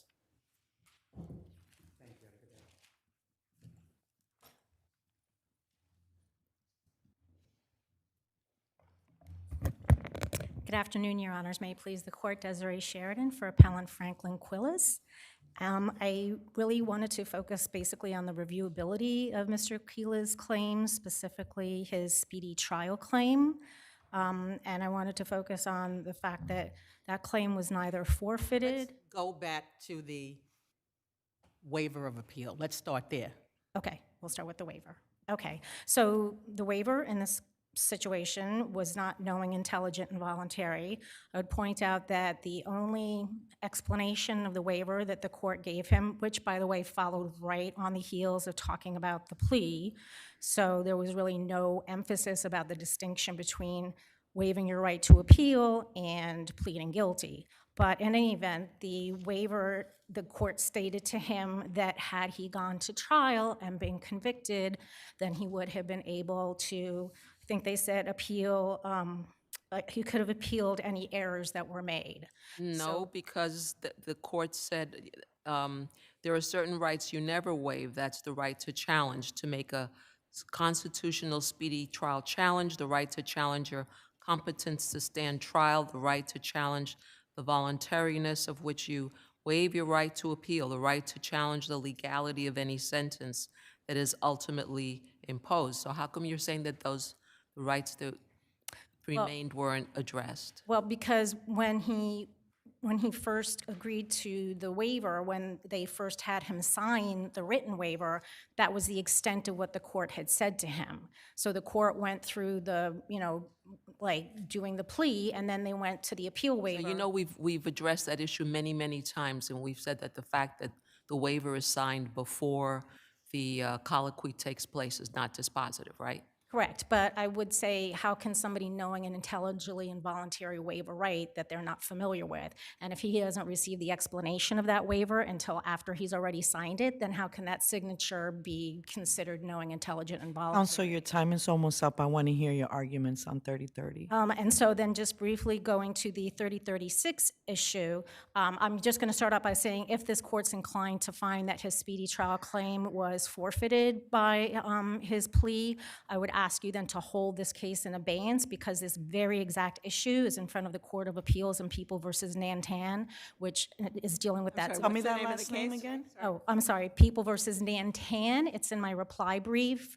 I think it's on the last page of my reply brief. So the Court of Appeals granted leave on October 27th of 2025, and I actually have a colleague who's representing the appellant in that case, and she has filed her appellant's brief, but the response— So you're seeking that we hold this? I would ask if that's going to be the basis on which you would find his 3030 or speedy trial issue not reviewable. If you find that it's forfeited by his plea, I would ask you then to not rule on it and wait until the Court of Appeals decides on this.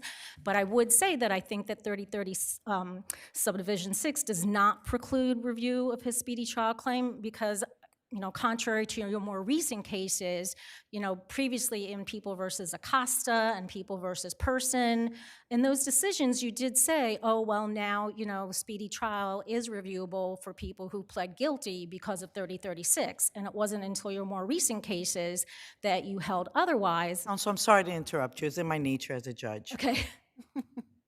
Why should those periods apply? Don't the people have time after a decision is rendered to prepare? Yes, yes. So you do agree with the court on the 30? But it's a reasonable period. And in this particular case, it was 42 days from May 7th to June 18th. And not only that, but the people weren't even ready when the next adjournment date came out on June 18th, I Has any believe. court decided what a reasonable time is? Because it looks pretty blanket. Reasonable time, according to Osorio, to contact witnesses and prepare for trial after a decision on a motion is made. And Solano says excludable regardless of which party requires the adjournment. I don't see anything about 30 days or 45 days or 60 days. Well, and so that's why I particularly think 42 days is a little bit much, but not only So that, you want us to create a time frame? but not even that. In this No, case, no, oh. no. Is that what you're asking? I'm not asking you to create a time frame, but I am asking you to say that the people should have been charged with that time, particularly because if they didn't want to be, they could have filed a certificate of readiness, which they never did, and also because their reliance on People versus Green and People versus Davis is really not applicable here because there were no substantive pretrial hearings ordered. This one's straight to trial. The only hearings were Molyneux and Sandoval, which are part of the whole trial process. And so Green and Davis talk about, the people needing to prepare for substantive hearings, but that's not what was ordered here. That's not what was sent out. So I see my time is up, but I'll. Thank you.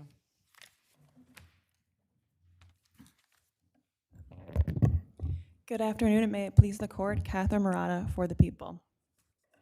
Defendant validly waived his appeal, foreclosing all his claims on appeal, or his claims on appeal. Moreover, defendant's speedy trial claim is forfeited by his guilty plea. In any event— Counsel, if you stand back just a little bit and talk louder and make it go like this. In any event, defendant's statutory speedy trial claim is forfeited by his guilty plea. Also, on the merits, the two disputed adjournments were properly excluded due to the 3030 subsection 4 exception. The people were entitled to a reasonable period of delay after pretrial motions, and both of those adjournments were excluded for that reason. So, counsel, what's a reasonable time? Has anybody ever decided that?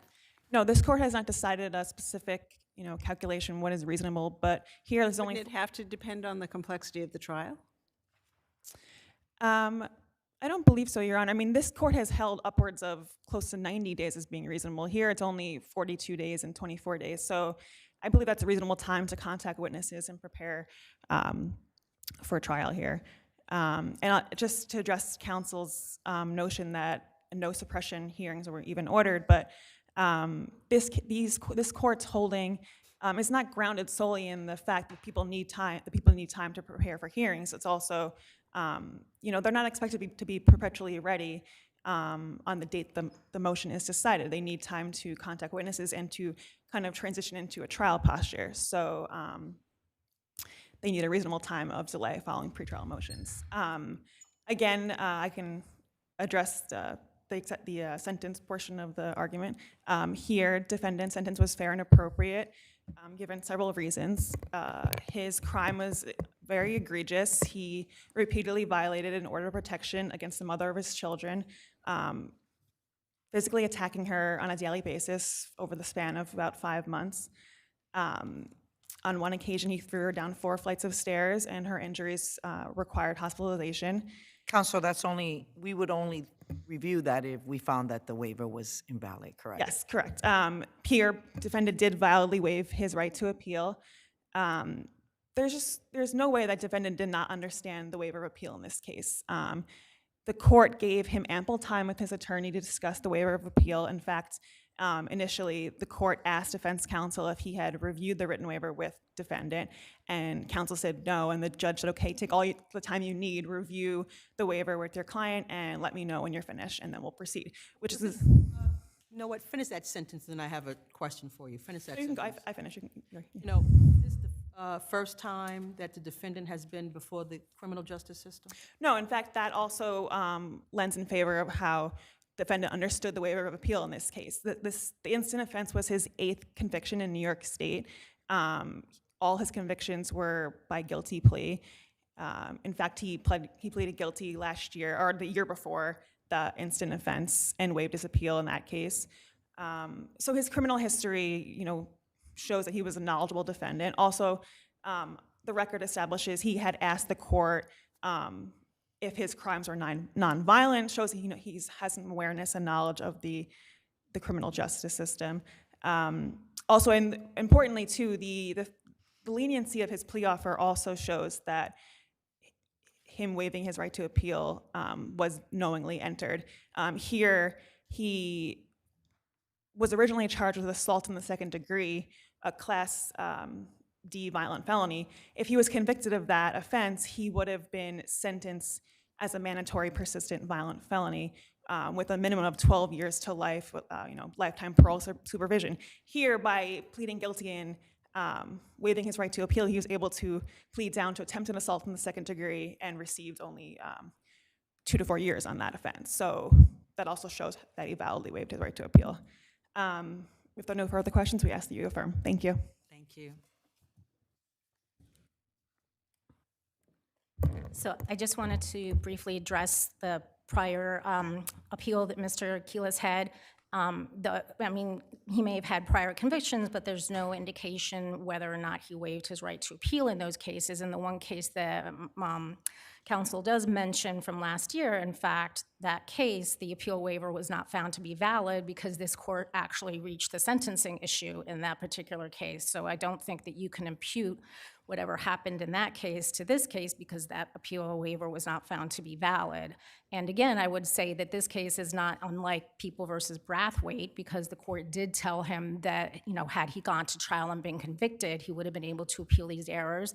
And I think this case is also similar to this court's previous decision in People versus Harris, where the court can't just abdicate its responsibility to instruct him about the waiver of a right to appeal to his defense attorney. And the court never asked defense counsel or Mr. Quillis what he understood the appeal waiver to encompass or what was discussed, only that they had had time to discuss it. So I believe under those circumstances that his waiver of the right to appeal was not knowing, intelligent, and voluntary, and I would rest on my brief. Thank you very much. Grub versus City of New York.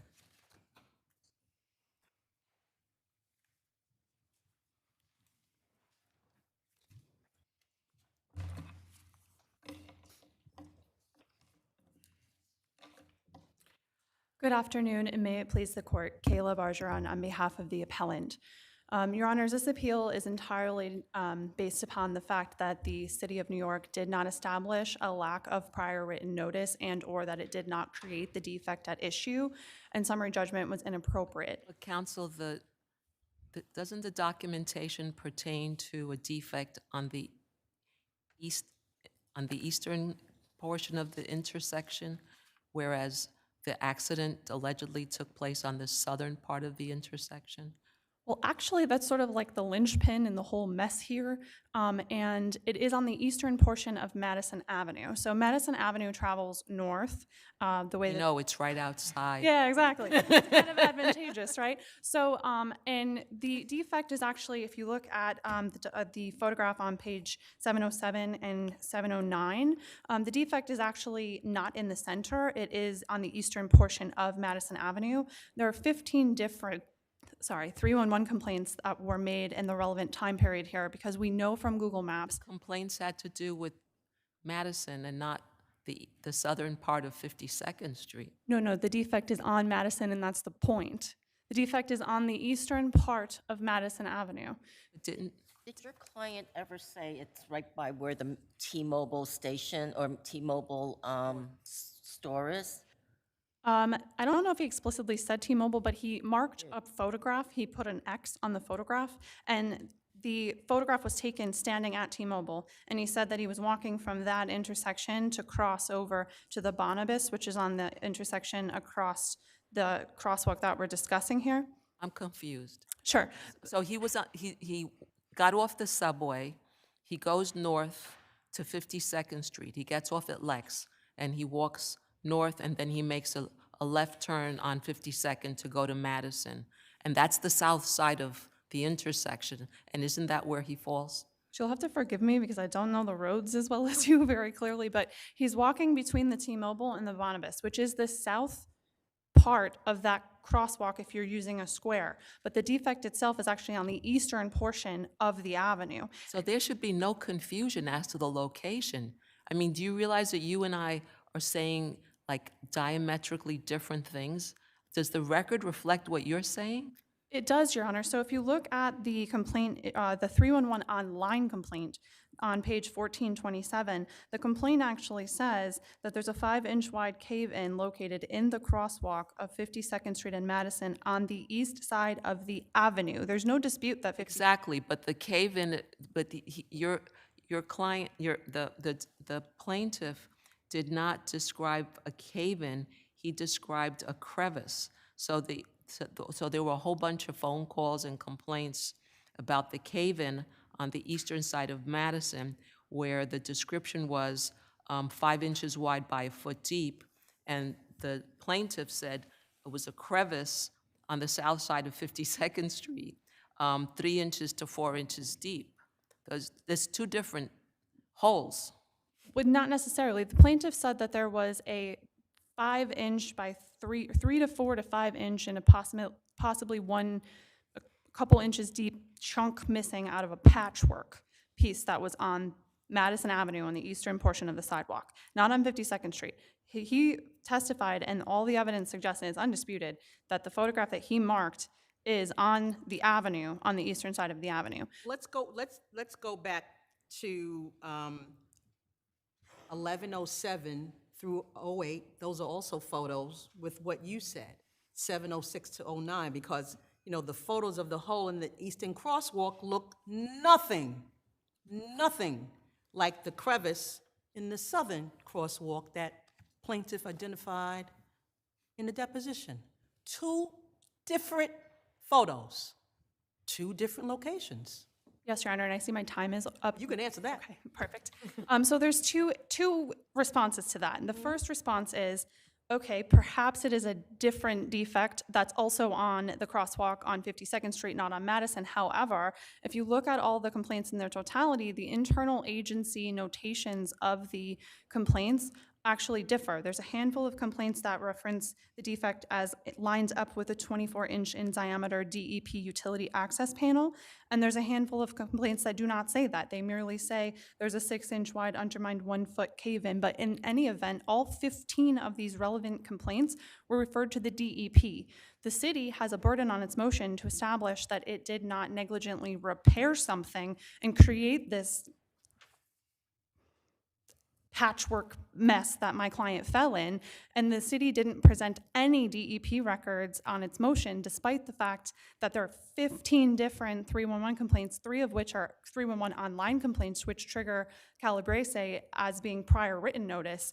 The city doesn't provide any evidence of the alleged repair that it made. So all of these complaints are between August 15th of 18 and 12/18 of 18. So it's possible that that hole in the photographs on 1107 and 1108 is actually beneath the patchwork my client tripped on. There's nothing in this record that would say that that is incorrect.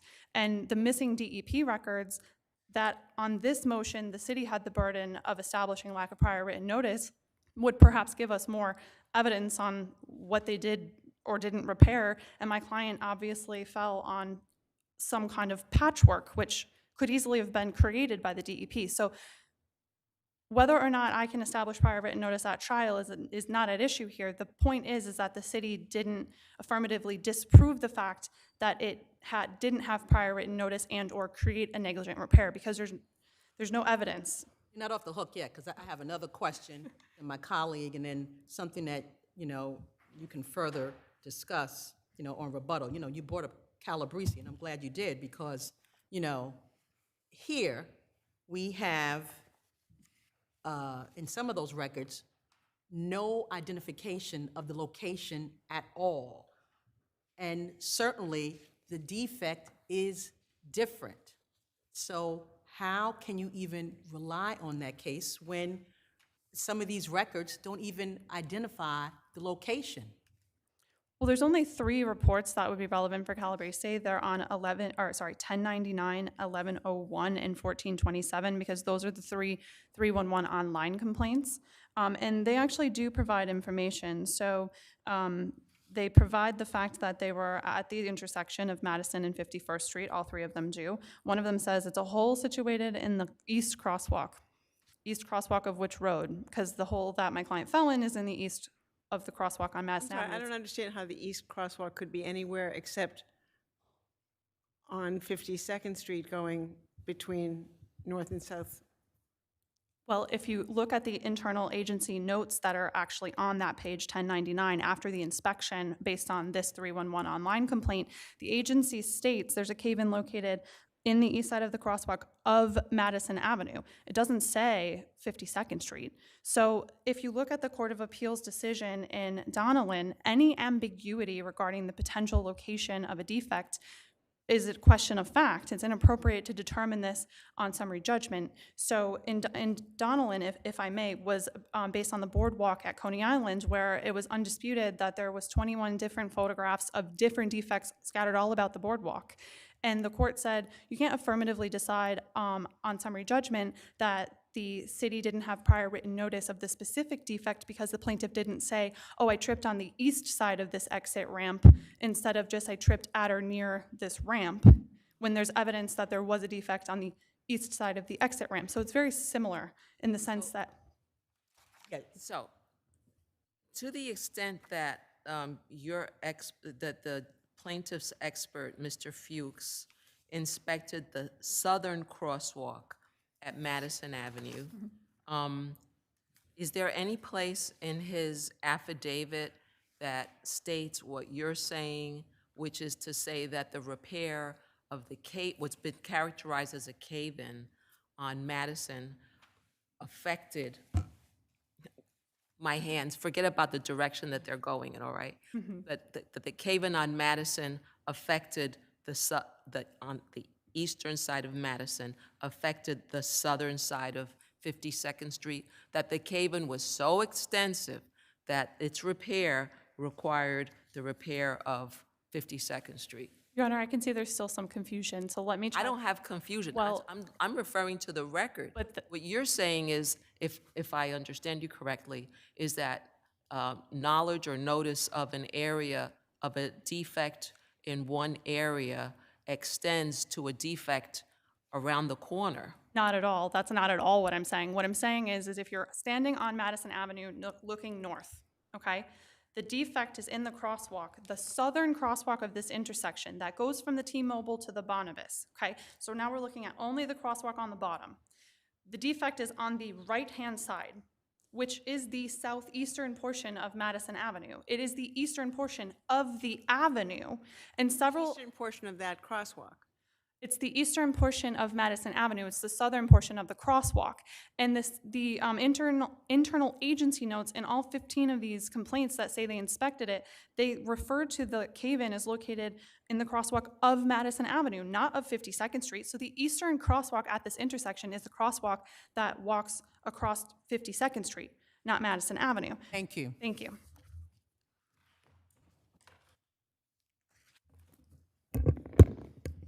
Good afternoon, Your Honors. May it please the Court, Stephanie Teplin for the respondent. The summary judgment— I have a question for you about the way the city records this information. So we would both agree, I think, that the plaintiff fell in the southern if there are four edges of the crosswalk, he fell on the southern portion. No dispute about that. Okay. So if the city gets a call about any defect in that crosswalk that he fell in, does the city consistently call that the southern crosswalk? I don't think I can speak to the way the city consistently records defects, but here the primary document that the plaintiff relies on is an online 311 complaint. So the 311 complainant himself is typing in the description. And that description does not say the east side of Madison Avenue, which is what my adversary is arguing. So if what the complainant is referring to is on what we would call the eastern portion of the crosswalk, which crosses 52nd Street but on the east side of Madison Avenue, would any complaint about a defect in that area of the crosswalk be referred to in the city's records as being in the eastern crosswalk at that corner? If the complaint comes in and it's about the eastern crosswalk of an intersection, I think the typical way to describe that would be the eastern crosswalk or the east side of the intersection. And that's exactly what the complaint that the plaintiff is relying on says. It says that the defect is in the crosswalk on the east side of Madison Avenue and 52nd Street. There's no way to interpret that to mean the southern crosswalk. And that's what the plaintiff is arguing here, that that's the sole record that they're relying on to try to establish prior written notice, and that doesn't create a fact issue. Let me briefly address the type of defect, which Your Honors brought up. The records also refer to a small and deep hole. There's pictures of it in the record at 1107 and 1108. It's completely different than the type of defect that the plaintiff marked here, which was sort of a shallow but large crevice. And finally, I'd like to address briefly the argument that the city caused or created the defect. The plaintiff didn't respond to any of the arguments in the city's responsive brief on that point. They rely solely on an affidavit of their expert who says his expert conclusion is that the repairs took place within the 6 months prior to the accident. Now, besides the review of the Google Street Maps, what other information did the expert base that opinion on besides the review of the Google Street Maps? That was based solely on his review of Google Street Maps, and this court has held that expert opinions based on comparing images and saying, well, no, defect here, that's speculation. It's speculation about whether the repair caused an immediately apparent hazardous condition, which is required, and it's also speculation about who caused the defect. There's nothing in the expert affidavit anywhere that says the city's work caused the defect, which would also be required to invoke that exception. Now, all the SRs, and you know what I'm talking about. I do. Okay. That, plaintiff is relying on, they all focus on this whole cave-in, not a crevice. That is correct. They all describe the same defect. And in fact, the city's DOT witness, when asked, are all these SRs about the same thing? She said, yes, they're all about the same location on the Eastern Crosswalk. If there are no further questions, we ask that you affirm Supreme Court's decision.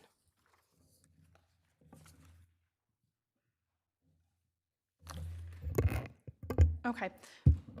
Counsel was incorrect in her statement that the written 311 complaint that we relied primarily on page 1427 doesn't say it's on the east side of the avenue. It absolutely does in explicit terms. It says located in the crosswalk of 52nd Street and Madison on the east side of the avenue. It also says T-Mobile is the closest address. Cave-in is located within the white lines of the crosswalk on the east side of Madison. And the city's interagency notes find that there was a cave-in at the pedestrian crosswalk at Counsel, you Madison. would agree that the T-Mobile was not located at the intersection. It was located on, I'm looking at a picture right now. I can show it to you. And it shows the store abutted by other stores on either side. Am I right? It's not a corner. No, the T-Mobile is a corner store. It is absolutely the store that is at the corner. The southeast corner of this intersection is a T-Mobile store. That is undisputed. Quickly, if I may address one more point. So the idea of the cause and create, that's the city's burden to establish they did not cause and create. Without the DEP records, they merely cannot meet that burden, and our expert is irrelevant at that juncture. So thank you, Your Honor. We would ask that you reverse the decision of the lower court. Thank you. The next case, Stumacher v. Medical Liability Mutual Insurance. Justice Gesmer is recused from that matter.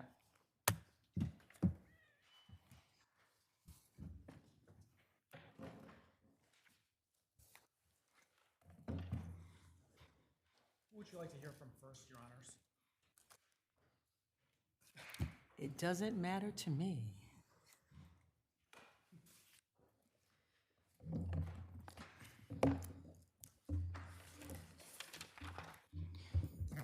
May it please the court. Henry Masha for Defendant Medical Milnick. New York law sets a high bar for punitive damages in a breach of contract case. And in this breach of contract case, the complaint fails to clear that high bar because it doesn't allege facts that would satisfy the 4 Roccanova requirements. First, the facts don't allege any acts that would be independently actionable as a tort. The bad faith refusal to settle a case within policy limits is a breach of contract because the duty stems from a contract. Likewise, the plaintiff sort of insinuates that appointing one attorney to defend multiple defendants is somehow tortious, but that duty too comes from the policy, not from a common law duty. A clarification, please. Would the, if Dr. Stumacher had elected to have private counsel, would the insurance company have paid for it? The insurance company would be required to cover that, absolutely. But he's never informed of that in the correspondence, right? He's told you can get your own personal counsel. Well, this is a pleading motion, so Milmick's motion is to dismiss the punitive damages claim on the complaint. Let's look at paragraphs 98 through 103, because certainly what is insufficient about, those allegations, and why do they not, meet the standards, since certainly we know what the standard is in motions to dismiss.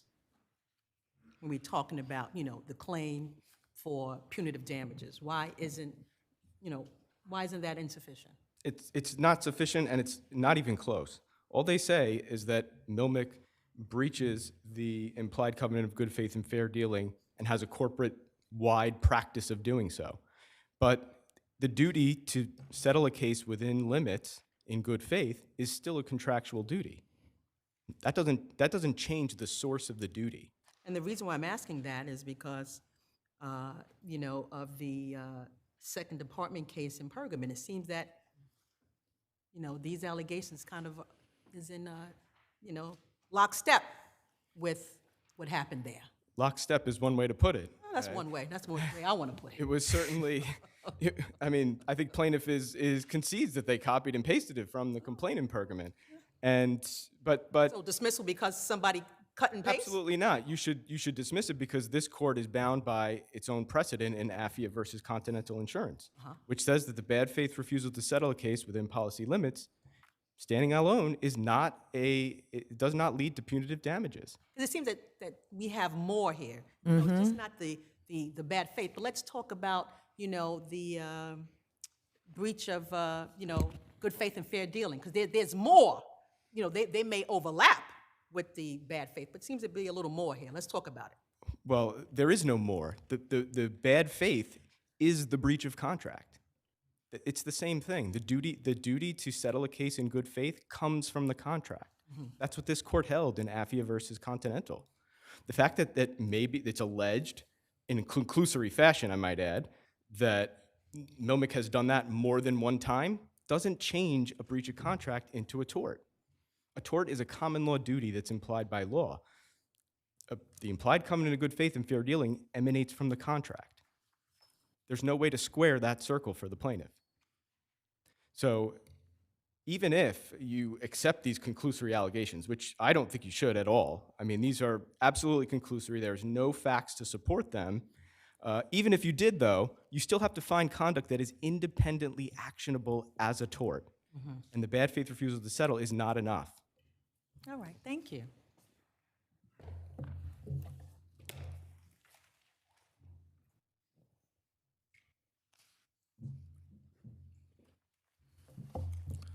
Good afternoon, Your Honors. Aaron Barham with Furman, Kornfeld, and Brennan on behalf of appellants Marshall Dennehy, PC, and attorney Kevin Ryan.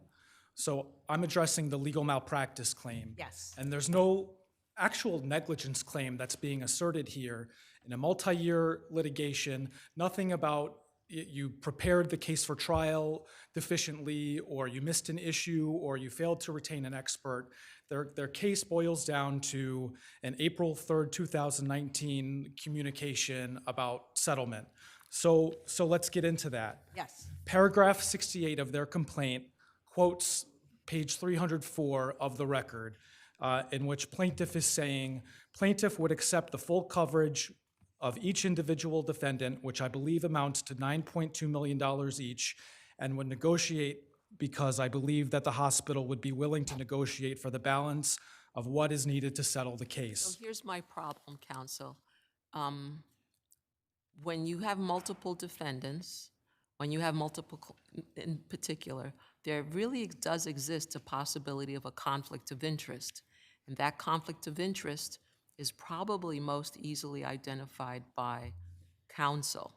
And here, where the plaintiff proffered a settlement, made a settlement offer. It was conditioned upon agreement amongst the defendants, including the doctor, the physician defendants, and the hospital.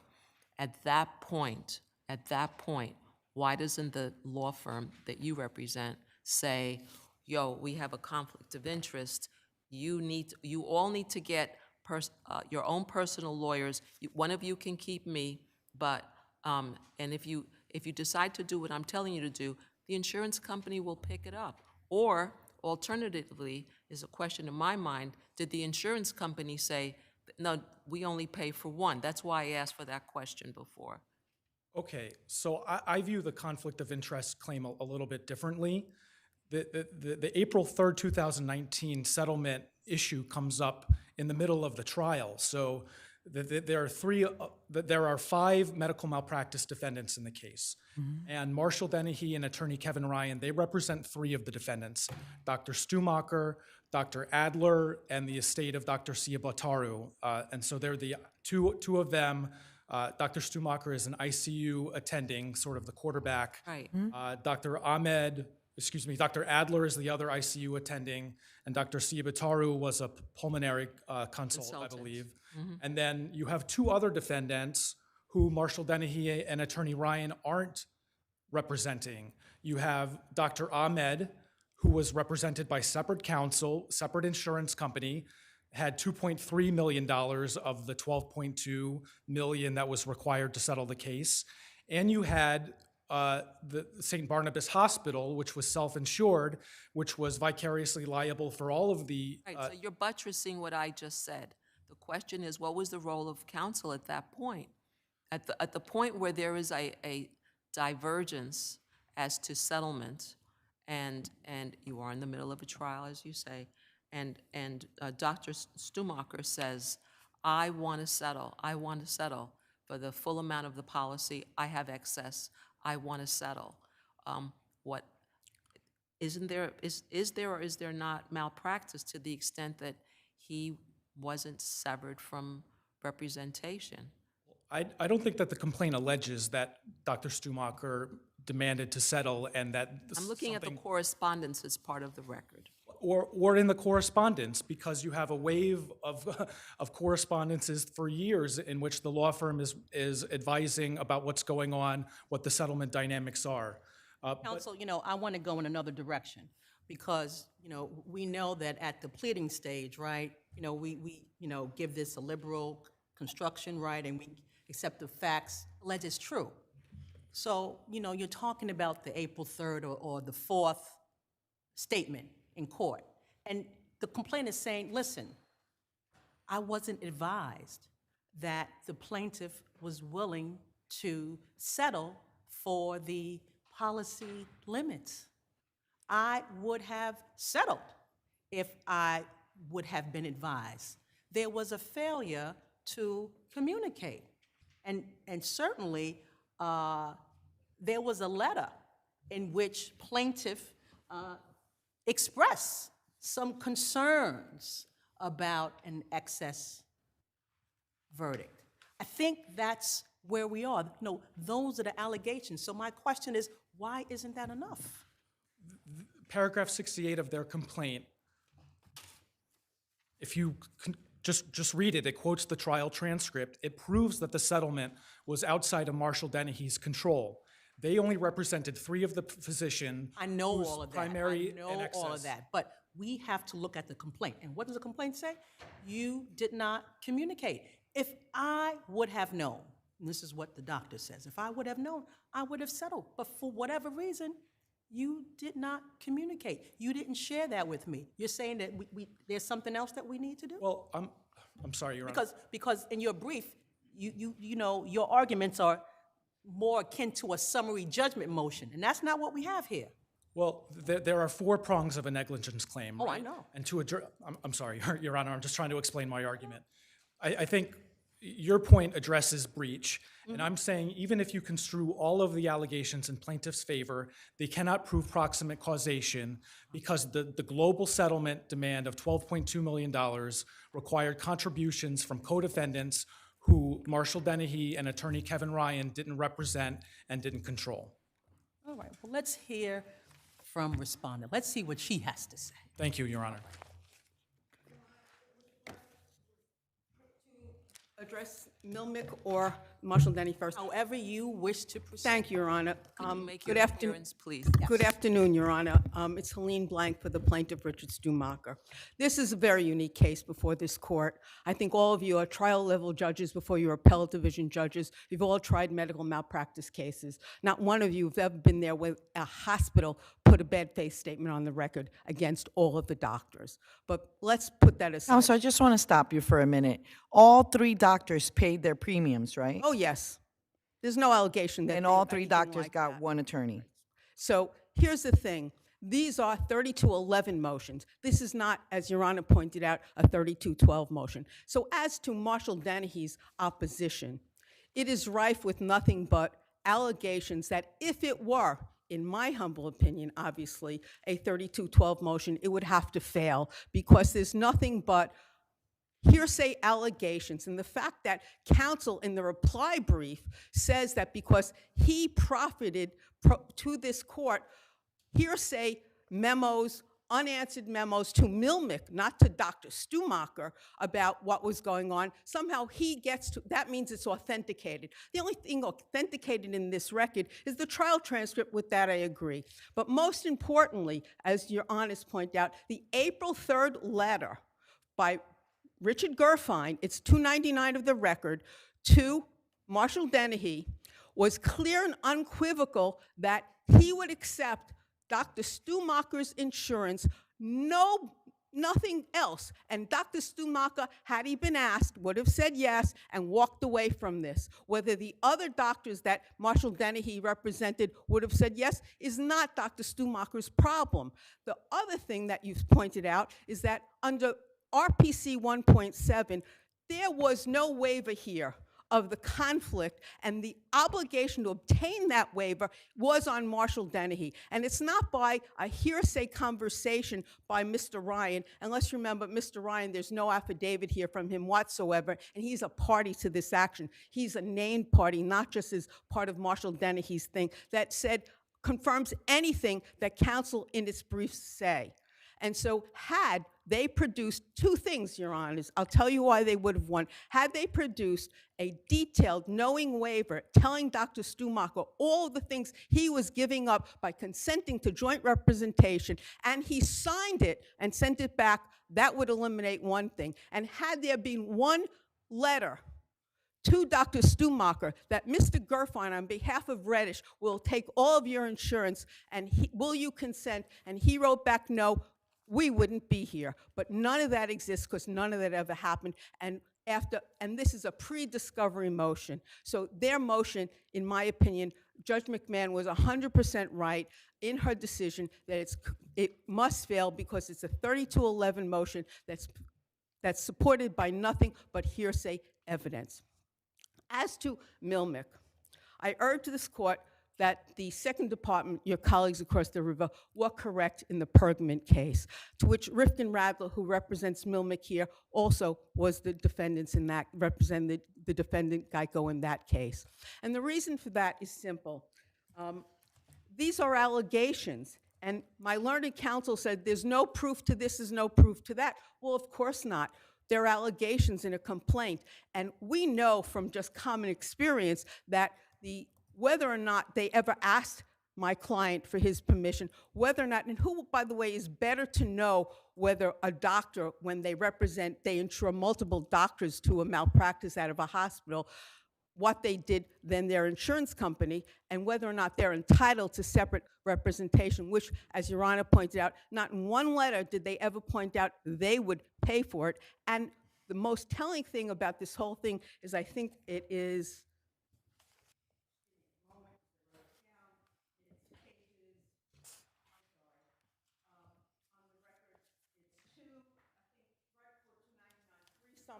where the only letter by Mr. Ryan to Dr. Stumacher regarding the increased demand by Mr. Gerfine, and that he says you can get counsel for yourself, I'm paraphrasing, and that's the only one where my client answered him and said, I'm very concerned about what you told me, but can you give me some guidance as to what kind of lawyer I should be looking for? That email was never answered by Mr. Ryan. You talking about Record 298? Yes, exactly. Thank you, Your Honor.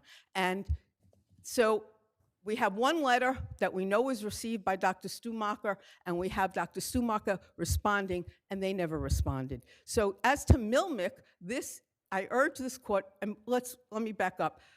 The Second Department, in its decision in Pergament, did not say the plaintiff in Pergament will win punitive damages. What they said is what I'm saying here. It's too early to dismiss this cause of action because we have an opportunity, or we should have an opportunity, to prove all the allegations alleged in the complaint against Milmick, that this is a pattern of conduct that harms the public, that certainly harmed my client, and that in some senses it is fraud because none of these communications between counsel and Milmick were even communicated to Dr. Counsel, a Stumacher. question for you. So, would you agree that in New York, punitive damages are not available as a separate cause of action?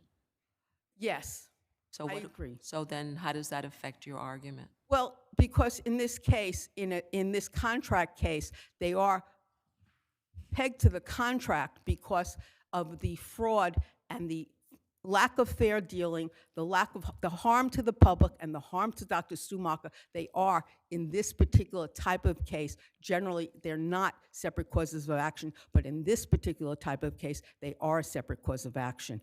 And that we can prove it since this motions were filed, that we've been given, and this is not exaggeration, Your Honors, 100,000 pieces of documents from the two defendants, but we were not able to use that in the opposition to these motions because we didn't have them. And I would urge this court to follow its colleagues across the river. Thank you.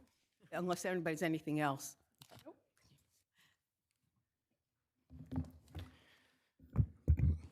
First of all, I just want to say that I'm not relying on any proof. I'm saying that even if the plaintiff proves what's in their complaint, it's insufficient because they rely on a contractual duty, not a tort duty.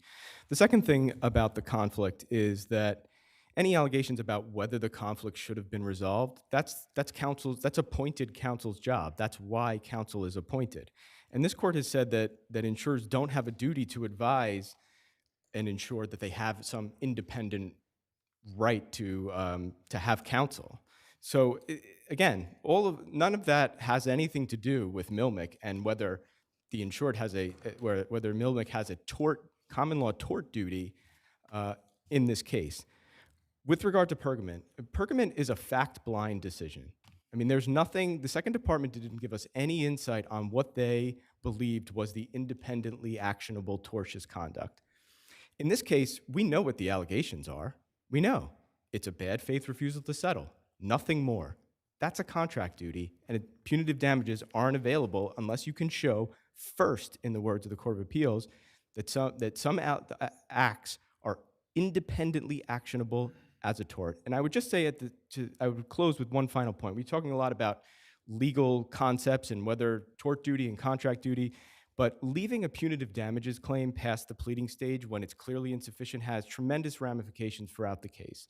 It increases the scope of discovery, which leads to unnecessary motions, and it impedes settlement because the parties start out so far apart. So in a case like this, where it's clear that punitive damages are not pled and that they can ever be proven, even if all the allegations in the complaint are true, the proper course is to dismiss, and that's what the Supreme Court should have done. Thank you.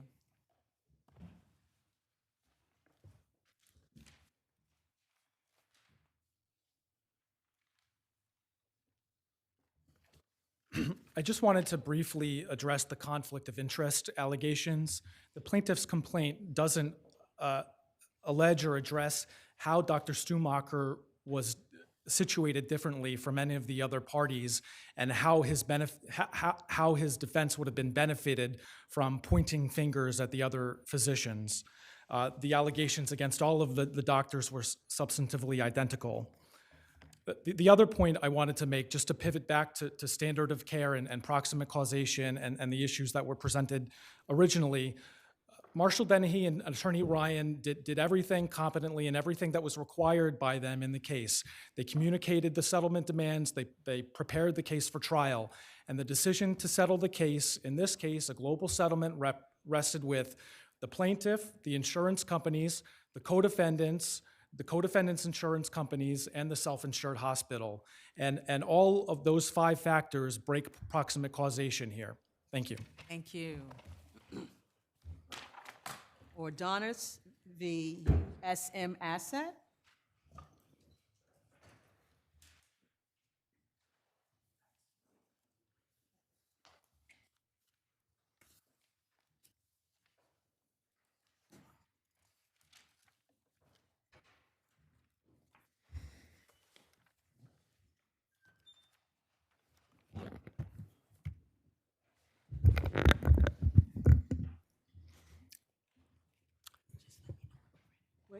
I'm fine. Good afternoon, Your Honors. May it please the Court, Nate Drexler, Galavitucci-Clark for the appellant defendant Empire HD Incorporated. Your Honors, I would like to briefly just address plaintiff's direct claims against my client, the GC, and then move on to the indemnity obligations that my client believes it is owed from Victoria's, the employer. With respect to the plaintiff's claim under 241-6, it's predicated on a violation of the Industrial Code 23-1.7E. It's our position that this is inapplicable for 2 different reasons. First, E is a tripping violation. There's a separate violation for slipping, which is D.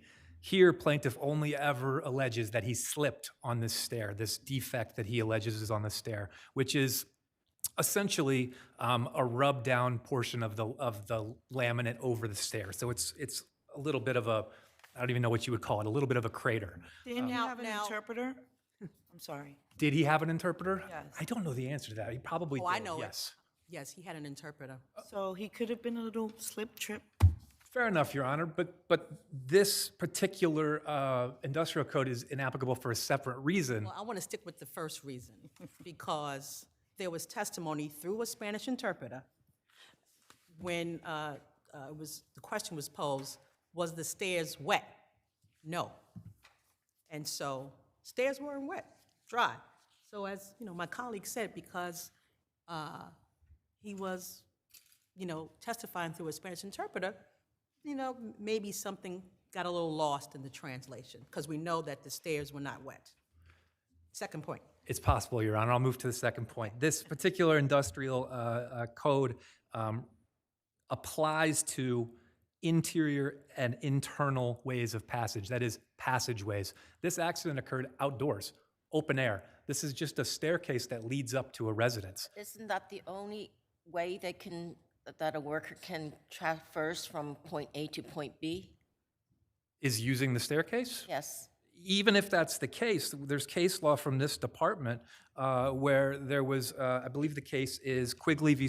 Port Authority from 2018, where a plaintiff fell on some pipes located just outside of the entrance of the door of his shanty. An argument could be made that there was only one way in and out of his shanty, yet he fell outside, and this court held that 1.7E1 only pertains to interior and internal ways of passage. So even if this was the only way in and out, this court has ruled in favor of Empire's position here. I'd like to move briefly to the 200 negligence claims. This is a dangerous defect case. It's been basically pigeonholed to that. You're saying it's trivial. It's trivial not only that, but it's open and obvious, which is a lot of times on the defense side, we have to really make inferences to find out, it was daylight, he wasn't wearing glasses, and we have to sort of stretch to figure that it was open and obvious. Here, plaintiff admitted, I saw the defect. Not only did I see the defect, I used the stairs at least 20 times on that day and actively avoided this defect, walked on the other side. Wasn't he carrying heavy material on both hands at the time and may not have been able to look at where he was going? He was carrying, they were removing debris from inside and bringing it back out. I believe I believe he was carrying things in both hands. 30 pounds in one hand and like 50 pounds in another. Sure, and be that as it may, Your Honor, he still had navigated successfully 20 times before. I mean, this is not a narrow staircase. There's obviously two sides that you could walk on it, and he chose 20 times to use the one without the defect, the side without the defect, and despite the fact that he had things in his hand, that should not alleviate or give him a good reason to use the opposite side of the staircase. Well, you know what, let's stay on this point, because I know, is it Farisi? Is that how you pronounce it? Faris or Farisi? Yes. Okay, so, you know, that testimony says, well, you know, it was, you know, mine about 1/8 of an inch deep, right? But the plaintiff is saying something totally different, saying, you know, it was a hole. And then you have the photos also. Doesn't that raise a tribal issue of fact? Because we have on the one hand, you know, it's trivial, it's, you know, 1/8 of an inch. We have plaintiffs saying, oh, you know, it was a hole. Then we have the photos that kind of may be in line with, you know, what the plaintiff is saying. Respectfully, Your Honors, I think if you look at the photos, the defect to the point that we can actually see it, because there is no real measurement of it, Right. is way closer to what has been identified as less than an inch or 1/8 of an inch than what plaintiff alleges, which is a foot wide. How do we know how? Well, we're comparing a foot or multiple feet to something closer to an inch. That's a pretty big margin of error. So which does it look more like to you? Counsel, the depth is an issue. And I mean, eyeballing it, I could say, well, it's under a half inch, but more than 1/8 of an inch. I'm eyeballing it. That's not the same as using a proper ruler used by anybody who could have testified, so we don't know. Fair enough, Your Honor. If I may just make one point on the On indemnity. rebuttal, because we have a lot of people, so on rebuttal.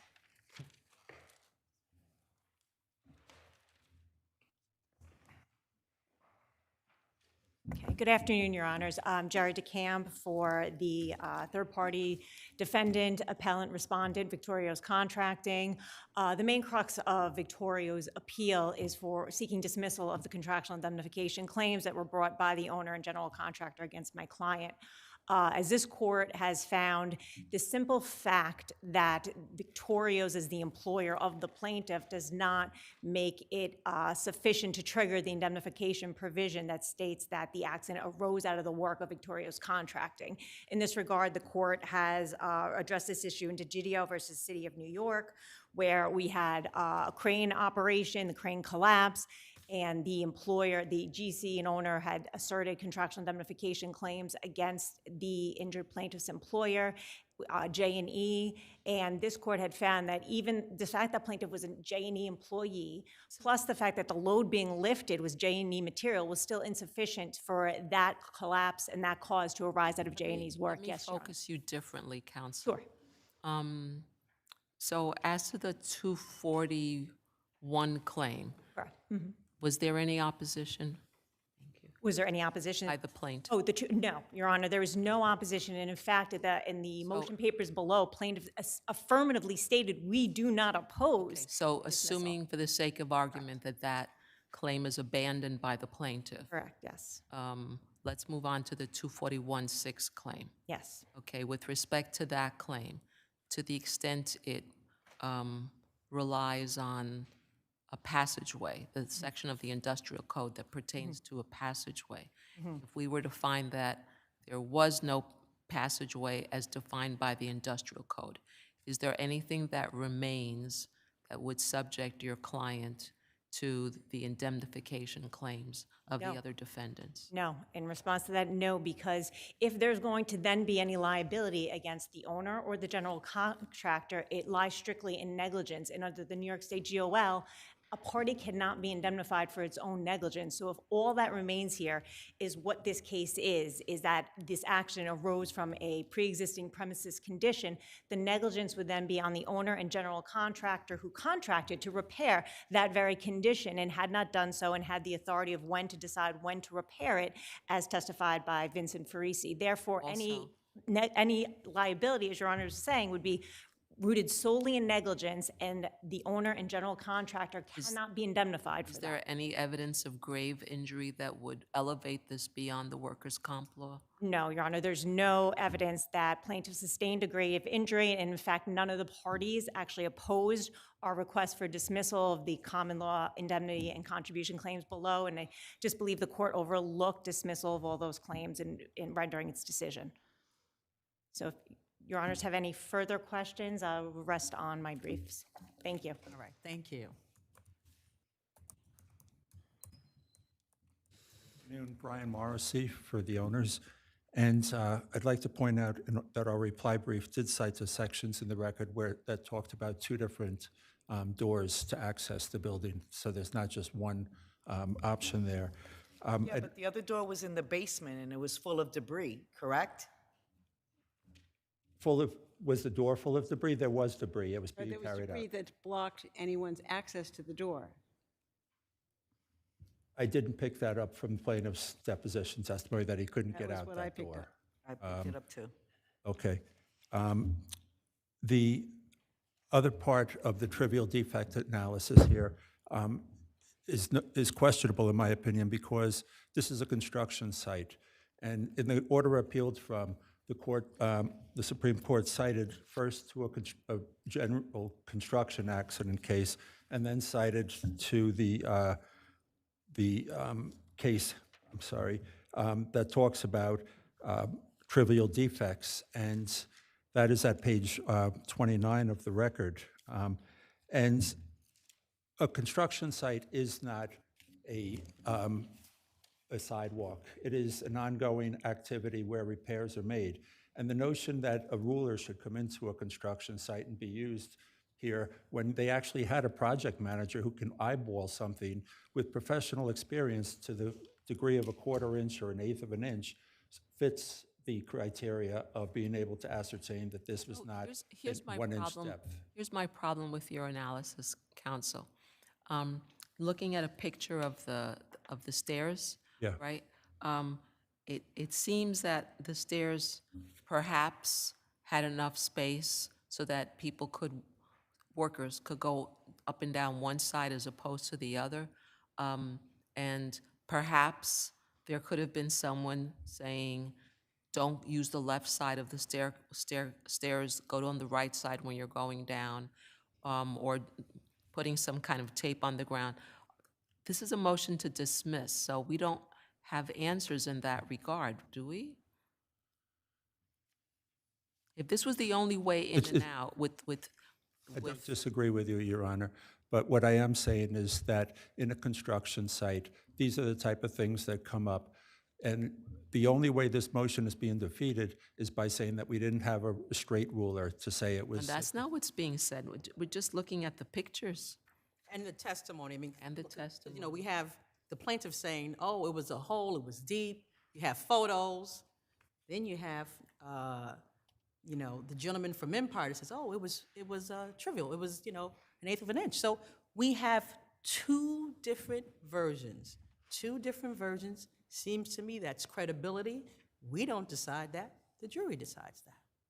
Point taken, Your Honor. My second point is that the affidavit of Paul McInerney at pages 1982 and 83 of the record outline the issues concerning affiliates and the corporate structures that seem to be interrupting the indemnity obligation to us here. Thank you. Thank you so much.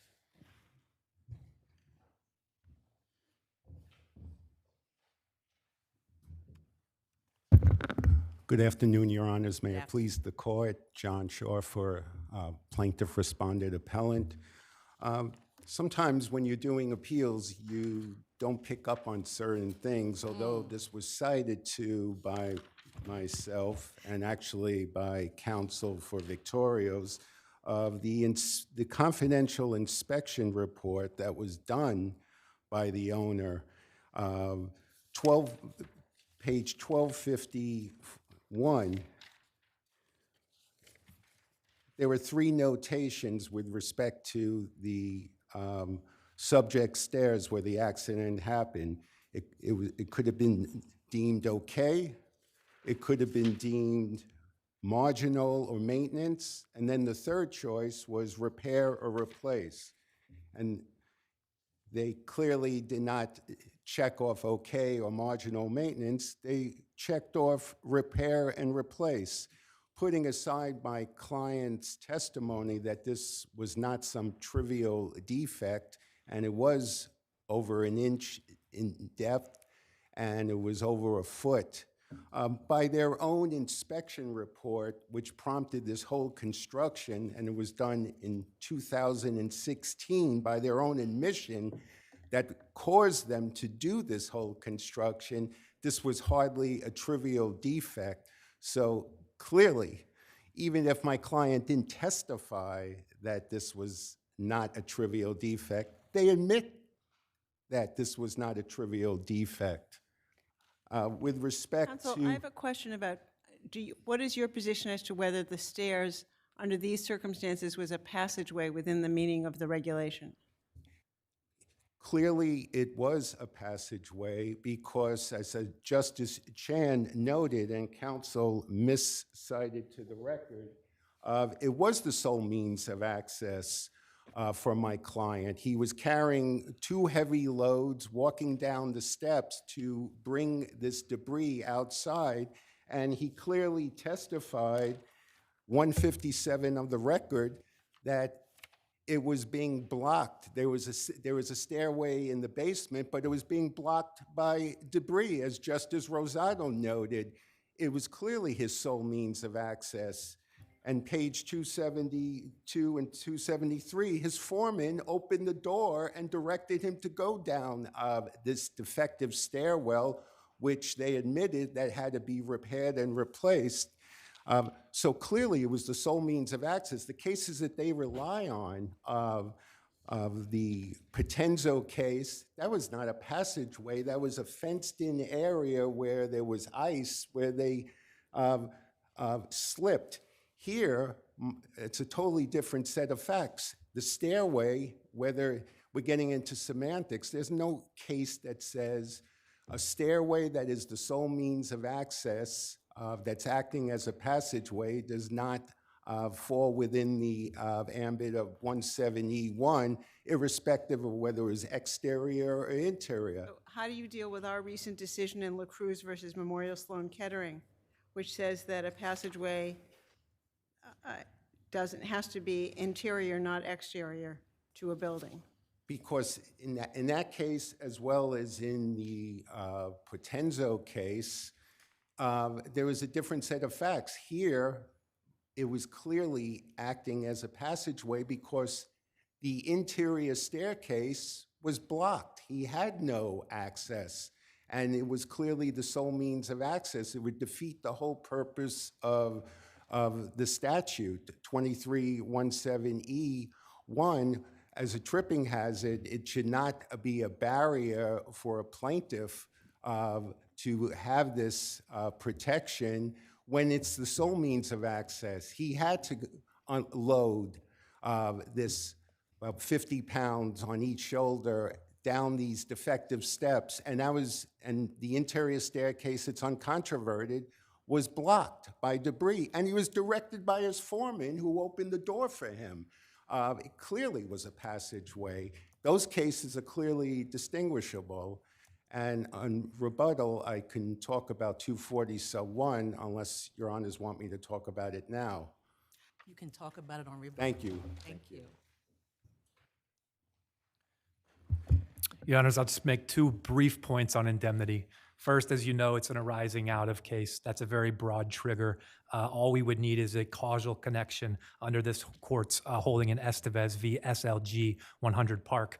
But more importantly, at the bare minimum, Empire, as the general contractor, is entitled to a conditional order of indemnity right now under this court's binding case law until there's an allocation of liability found by a jury. In Sunan v. Klein, that is a 2020 case in this department, the general contractor is conditionally entitled pending a determination of whether the accident was caused by the general contractor's negligence. This is, of course, also under this court's holding in Callan v. Structure Tone in 2008, for conditional indemnity, a party must establish that it cannot be 100% at fault. Your Honors, we cannot be 100% at fault because there's a non-delegable duty to the owner of the premises under Labor Law 200. There's simply no version of the facts here where Empire could be held 100% liable. You cite those cases. What about Cackett v. Gladden Properties? Because there, we affirmed the denial because there was an issue regarding negligence. You did, Your Honor? I'm still speaking. I apologize. The 240 subdivision 1, I mean, that, this is out. So we have an issue here. So tell me about that case. Why doesn't that apply here? Your Honor, I believe there's a line in Cackett which specifies that unless the general contractor is the sole proximate cause of the accident, that they are entitled to conditional indemnity. And I believe that the facts of this case are exactly that. Could be, because we have an issue here, so we don't know. All right. However, Your Honor, at the Guess very what? least. The light, and we're going to go now to your colleagues. I'll be very quick. I just wanted to follow up on the 241 sub 6 industrial code provision, because Your Honors had raised before the issue that he testified through a Spanish interpreter, and maybe there was a misinterpretation. But every word over the course of multiple days, different interpreters, he said slip. That's number one. Number two, he was served with his transcripts, or his attorney was. No errata sheet came back from the multiple days that this man testified, changing slip to trip with the notation that, it was a misinterpretation. That didn't happen. So he clearly testified that he slipped.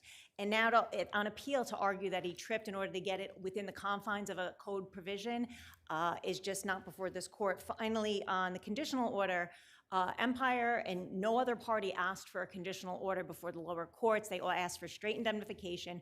Nobody ever requested the conditional order. And one other issue I just wanted to raise quick on the sole means of ingress and egress to the building. Plaintiff subsequently testified that after the accident, he went back in the building through the entrance at the ground level to the basement at page 342 to 343 of the record, and then 356 to 357. Also, but that was after the accident, correct? Correct, but there was no other work going in. It's not all of a sudden that the basement door was cleared for ingress and egress. He was the only one there. Him, the owner of Victorio's, is the gentleman that opened the door to let him walk through. But could they have cleared out the basement after the accident? I'm sorry? Could they have cleared out the other means of ingress after the accident? There was So he nobody came else. there after. There was nobody else there to clear it out. It was only the plaintiff, and they didn't do any more work. This was 5 o'clock at night. They were leaving at the end of the day. They worked till 4:30, and they were taking out the garbage to the dumpster out on the sidewalk after all the work was completed when he slipped and injured his wrist. And then he testified, was there for all days of the deposition, that he went back inside through the basement door to gather up his things, not went in and came out that way. Thank you. Thank you. All right. You know what? I know that there was also a reply brief, so if you would like, you're good? Okay. Counsel, plaintiff? Mm-hmm. I forgot to address very briefly open and obvious. Counsel for Empires was talking about open and obvious. Putting aside it wasn't, he made a misstatement of law. And this court's decision in Spencer, open and obvious at most goes to comparative negligence. It's not dispositive. With respect to slip, trip, clearly he tripped. It's a matter of semantics.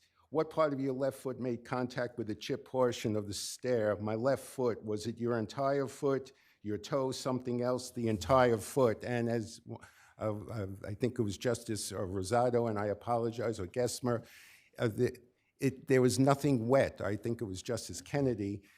It clearly wasn't a slip. It was a trip. And his foreman directed him. Let's go to that 240. The 240, you didn't oppose it.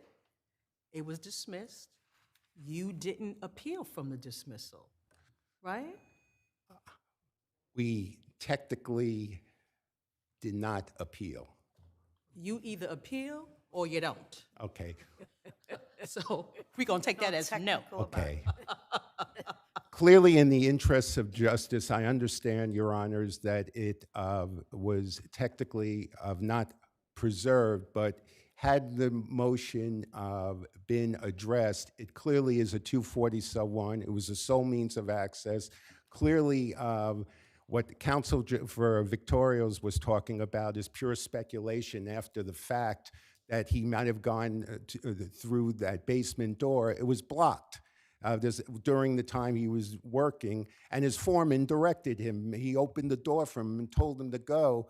Under this court's case law in Solarate, Caba, Conlin, when it's the sole means of access, when you're using a stairwell, and he was carrying a load, and it's even far more egregious than Solarte, where there was no defect in the stairs. Here, there was a defect in the stairs.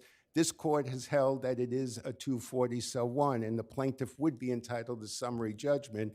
So even though technically it was not preserved for appellate review, I would just ask the court, through the interests of justice, that this court grant summary judgment, because clearly it is a 240-1 under this court's There's also case case law. law that when something is unopposed, we don't reach it. Understood. Okay. Understood. Thank you. All Thank right. you, Your Honors. People v. Luis Mendes.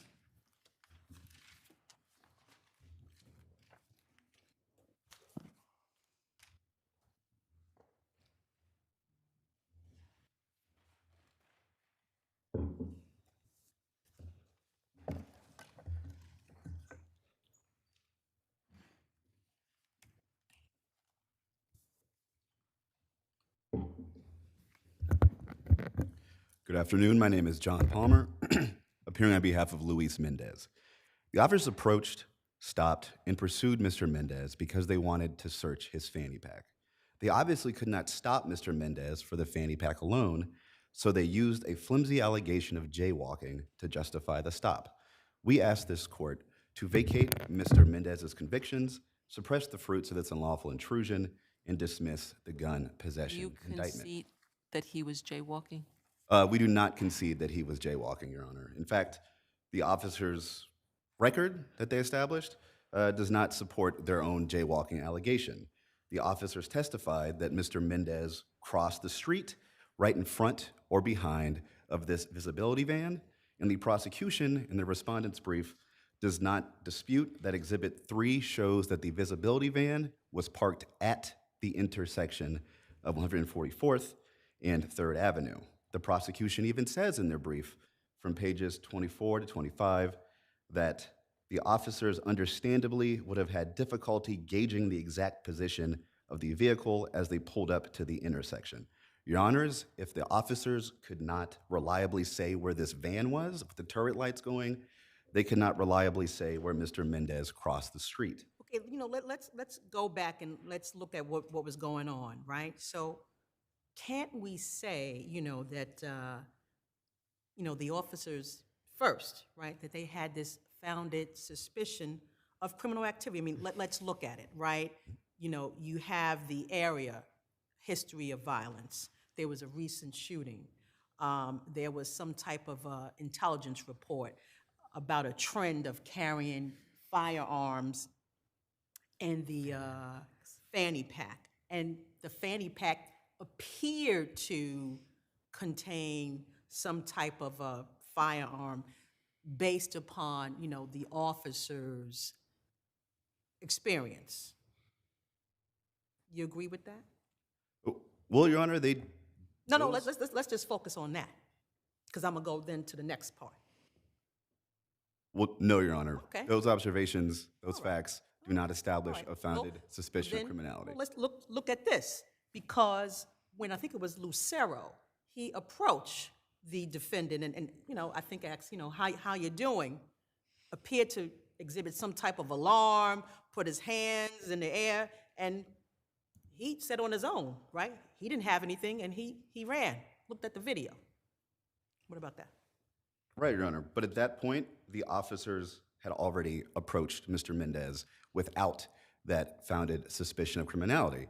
And indeed, Mr. Mendes's reactions are not unreasonable. It's 12:30 in the morning. An officer gets out of the car behind him at another block, and then two other officers head him off at the pass to stop them. And then Officer Lucero, I believe, who's the officer closest to Mr. Mendes, approaches him as Mr. Mendes backs against the fence with his hands outstretched. These are not unreasonable reactions. Counsel, wasn't there any allegations that the defendant tapped his friend, pointed at the van, and then kept messing with the fanny pack?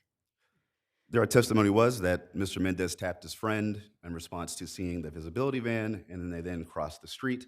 But To avoid the police, yeah, something like he kind of alerted, his friend, the police, so they could, go in another Caught direction. the attention of the officers well, who the were in fanny the vicinity looking for fanny packs that have firearms in them. the fanny pack caught the attention of the officers, but the people can exercise their right to not interact with the police without that being an indication of criminality.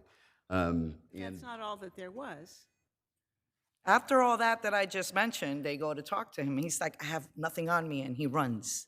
well, the question is whether they had that founded suspicion of criminality upon the approach, the beginning of that intrusion. Those responses that Mr. Mendes gave were not unreasonable or indicative of further criminality, as I explained earlier, and because they lacked that requisite suspicion to approach him, and Mr. Mendes did not validly waive his right to appeal, this court should vacate these convictions, suppress the firearm and other fruits, and dismiss the gun possession indictment. That's what I'd like you to address on the rebuttal, the waiver of appeal on rebuttal. Thank you. May it please the court, Noah Shamler for the people. I will first address the waiver of the right to appeal, Your Honors. In this case, the defendant conferenced the appeal waiver with 2 attorneys before taking the guilty plea. We know this because on page 8 of the record, he said specifically to the court that he conferenced it with both attorneys. We also have confirmation from the defense attorney on page 3 that they had a conference before he signed the written waiver of right to appeal. That's essential because all that took place before the allocution. After the allocution to the facts, the court then went through and closely tracked the model colloquy for a written waiver of appeal. In fact, it hit every essential detail of the model waiver, including the rights that are retained in terms of what appeals you can take and what is forfeited. The only thing it didn't mention was suppression motion specifically, but the written waiver does. It explicitly says you are waiving the resolution of any suppression motion. And that is what he went over with his attorney right beforehand, before he signed the written waiver twice.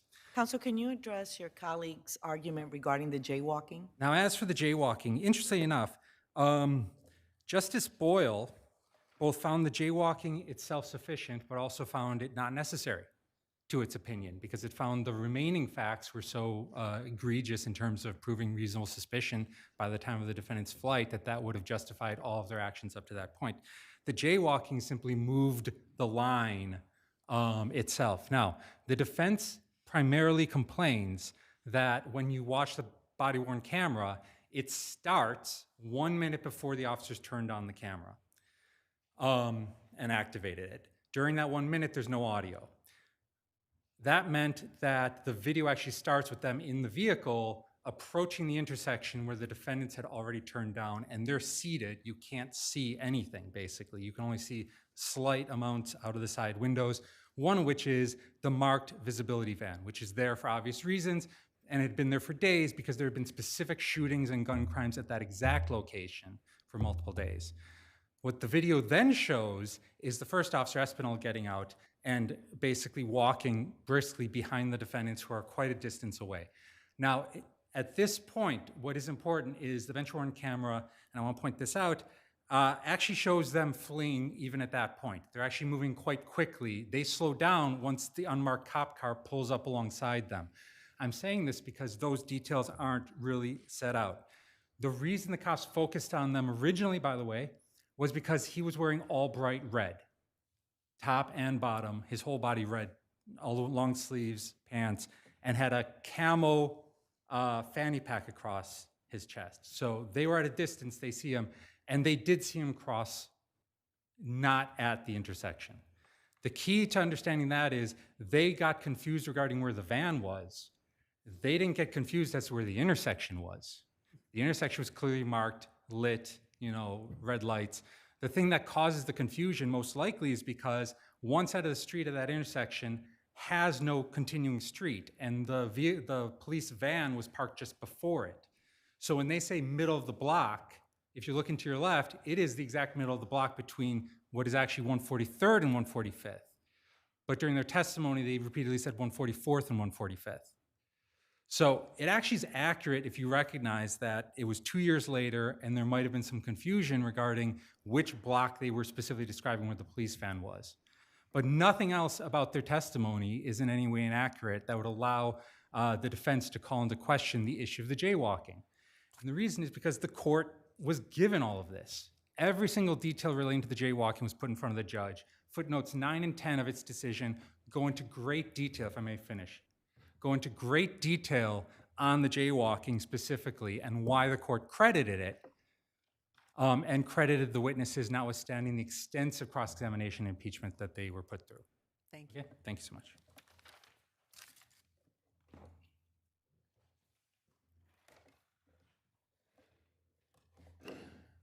First, Your Honors, regarding the invalid appeal waiver, which we argue is invalid under the totality of the circumstances. So the court and counsel here, no matter how many attorneys that Mr. Mendes consulted before this waiver, treated Mr. Mendes's waiver as a foregone conclusion and mandatory for 3 separate reasons. First, Mr. Mendes signed the waiver forms before receiving any explanation from the court. And indeed, when entering the plea on Mr. Mendes's behalf, defense counsel said Mr. Mendes has waived his right to appeal. Second, the court only explained the waiver after Mendes admitted guilt to both the offenses. And then third, the court said you are also waiving your right to appeal after addressing his trial rights, and then confirmed that he'd already signed the waiver form before asking if he was waiving voluntarily. No layperson under these circumstances would feel they had any other choice but to accept this waiver, and therefore it is not knowing, voluntary, and intelligent. We ask this court to reverse, dismiss the gun possession indictment, and vacate the burglary indictment. Thank you. Thank you both. Rose Group Park v. Third Church Christ.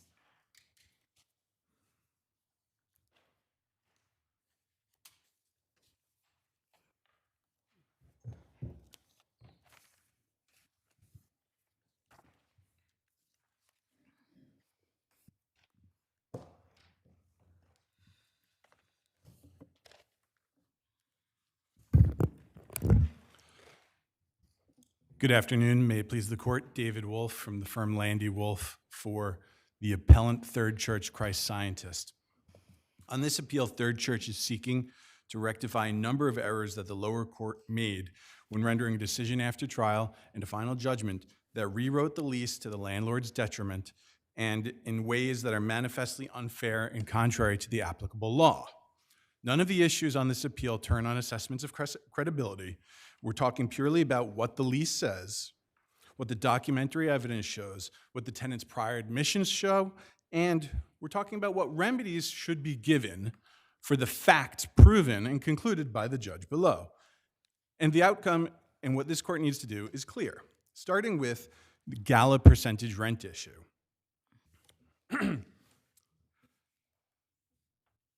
The statute of limitations, the limitations period cannot be shortened by implication. Nothing in this lease says sue within 1 year or lose your rights. This court previously ruled that the dispute was governed by a 6-year statute of limitations.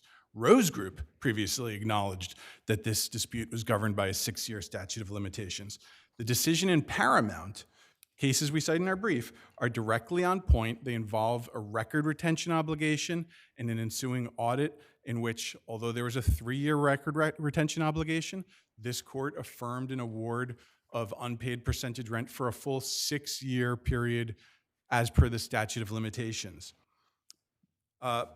Looking at the facts, ultimately what the court did by recognizing a non-existent 1-year limitations period is give the tenant a free pass for years of truly insidious conduct. Excuse me, our award of 6 years of damages for rent didn't, as I recall, didn't come under the same provision of the lease as what's on, as is the issue on appeal, which has to do with the landlord's right to audit gross sales and to gain additional, and to be entitled to additional rent from gross sales. I don't think that was the issue on which this court granted 6 years of arrears before, was it? Well, it is. There was a slightly different what do you mean it- animating factor that led to the dispute. The obligation to pay percentage rent is what was in issue with respect to Gala. And does Gala qualify as an affiliate? And this, the lower court correctly ruled, yes, of course it does. It was a sham created with fake evidence and everything to create the appearance of separateness when there was no separateness. In the prior appeal, there was an issue regarding whether service charges could be deducted from the percentage rent payment obligation, and whether the landlord's audit going back, covering a period of 10 years, triggered the pay or pay then fight obligation. But ultimately, this court ruled that the dispute was governed by a 6-year statute of limitations. Are you talking about? I'm sorry? Also indicated in that prior appeal, and that's Rose Group Park, Yeah. that defendants' right to audit plaintiffs' gross sales was limited to no more than once per year. That's section 3.5G, little I. And plaintiff was required to maintain supporting documents for at least 1 year. Right. So how can you, seek to, obtain monies that are past that 1 year in light of this holding? Well, in light of that holding, this court ruled that we couldn't go beyond 6 years. It didn't rule that we can only go No. back. No. It did. Your Honor, in the prior decision that you're reading from, this court ruled that there could be no recovery from years 10 through 7.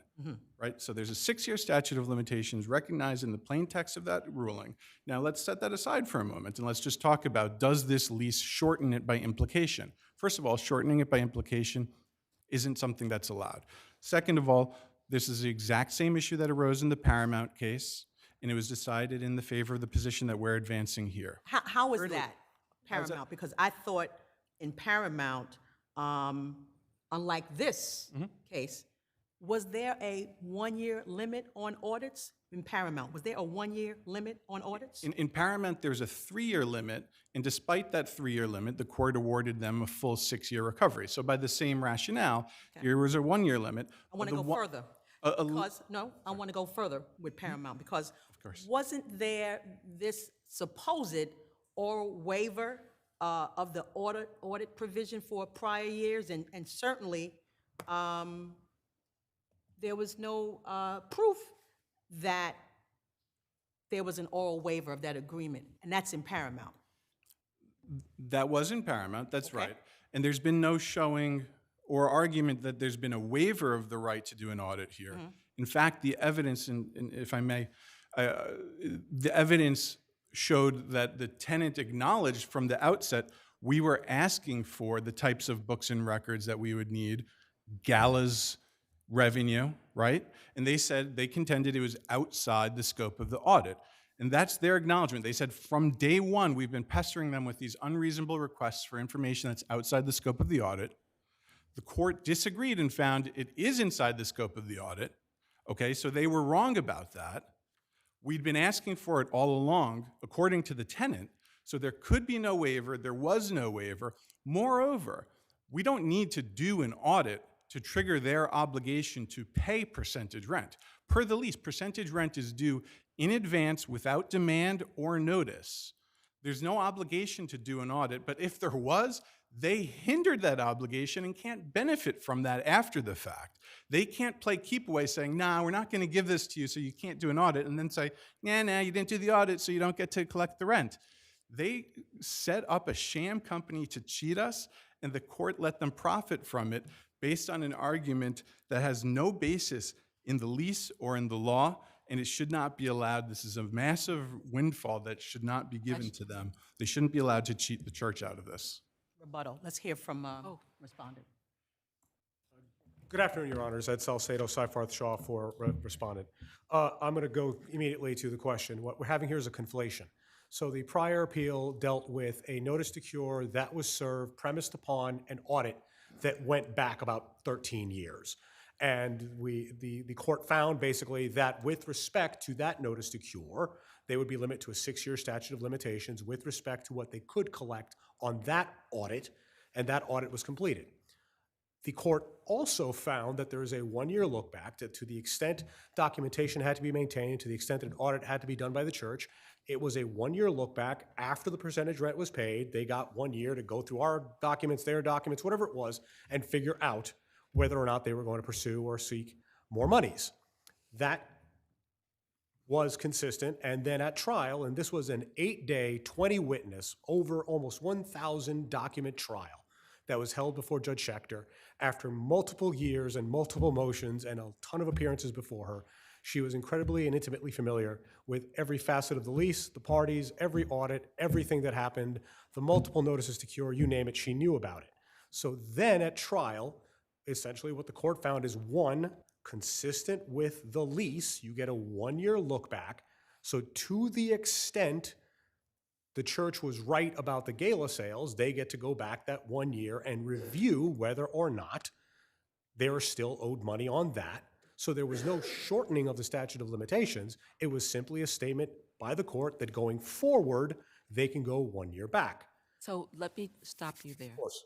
So would you parse the difference between the term lease year as referenced in section 3.5E, maintaining the books and records, for example, and the term lease term, where here there was a 20-year term with 2 5-year renewal options. How does that play into the statute of limitations question? Well, with respect to a breach of any section of the agreement, it's going to be the statute of limitations of 6 years for a breach of contract action. Now, here, the lease year refers to when an audit is to be performed and how many audits the church is entitled under the agreement, the parties negotiated, how an audit would occur, what would happen if there was a disagreement. There was an entire arbitration provision that if there was a disagreement between the audit and the amounts, and if it was a math problem, then the auditors had to get involved, and the accountants would figure out who was right and who was wrong. If there's a breach within a lease year, here the court said 1 year statute of limitations because that's how long you had to maintain books and records, for example. The court didn't say so, excuse me, Your Honor. The court didn't say it's a 1 year statute of limitations. The court said that to the extent the church was trying to go after a longer period of time, it was limited to a 1 year look back because of the way the lease was worded and whether or not they were right or they were wrong. They had, during that period of time, to do whatever audit they were going to do and request whatever documents they were going to request. And in fact, during trial, Gala's sales records were part of the exhibits. So plaintiff already the church already had these documents in their possession and had for years. It was a simple matter of there was a dispute between the parties as to what the contract meant with respect to an affiliate. And that's why Rose Group started a declaratory judgment action to figure out that dispute, who was right about that definition. So what we're having here is a conflation of three or four separate sections of the agreement, a intentional misreading of a prior decision of the first department, and an accusation that somehow Judge Schechter acted inappropriately. I don't think that could go without saying, by the way. The fact that they end their brief by saying that if this goes back, it's got to go back to a different judge because Judge Schechter apparently was showing favoritism or didn't favor them or somehow cheated them out of something is just not credible. I mean, her decision specifically spoke to, it was premised upon a handful of things: the credibility of witnesses, the clear terms of the lease, the history as between the parties, and the over 900 pages that the court was presented with. She ruled in favor of your client, or I should say really against your client on some issues, and there were some witnesses that she didn't find credible that you presented, and on the same side. She flat out said that she didn't find Mr. Rose's testimony with respect to certain things as credible and with respect to others as not credible. And the same thing, she indicated that Miss Louise Wilson was credible with respect to her testimony, and that with respect to Miss Redmond for the church, there was some credible and some incredible. But more importantly, the court didn't award either prevailing party for a reason. This decision was a mixed bag. If the court doesn't have anything else, thank you. Thank you. The statement by opposing counsel that we had the gala records for many years is false. They refused to give them to us. They never gave them to us. We had to go to court to get them, okay? They played keep away with it. They acknowledge in their direct testimony that they played keep away with it. The judge acknowledges that they formed Gala for the purpose of cheating us out of rental income. That was the impetus. And the court still insulated them from the fallout of that. They didn't have to pay what they fully owed for the full 6 years going backwards. Now, Paramount stands for the proposition that a lease obligation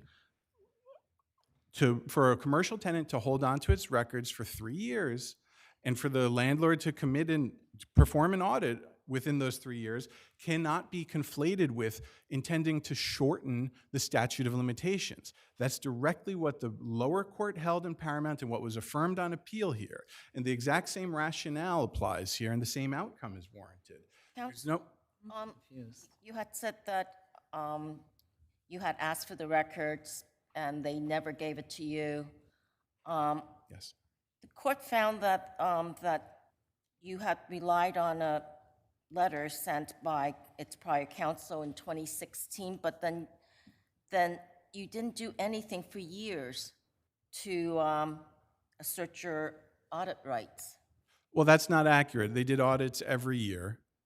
They didn't get Gala's records for those audits, but that's the fault of the tenant. And according to the court's own conclusion, that was a violation of the lease by the tenant. The tenant was supposed to have given us the records that we requested.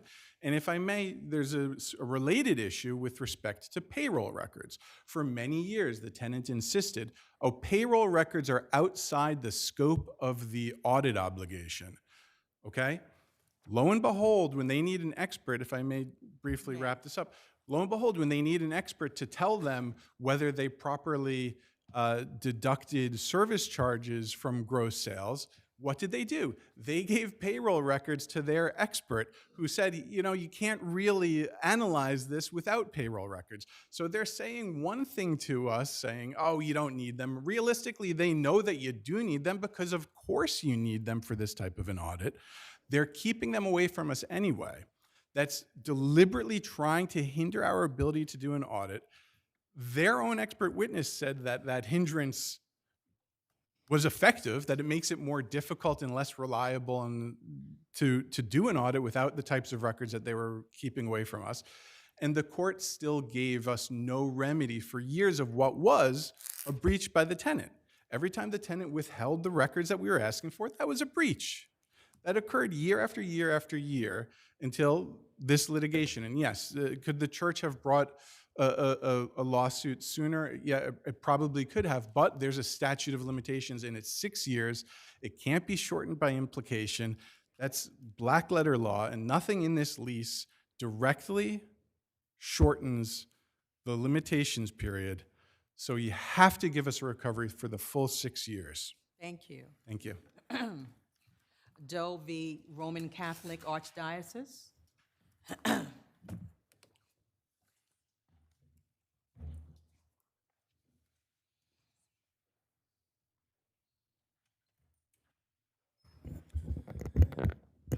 Good afternoon. May it please the court. Patrick Lawless of Wilson Elzer for defendant appellant, Archdiocese of New York. The only discovery that's relevant to the plaintiff's claims against the Archdiocese goes to the issue of whether the Archdiocese had prior notice of Father Jeffers' propensity to commit abuse.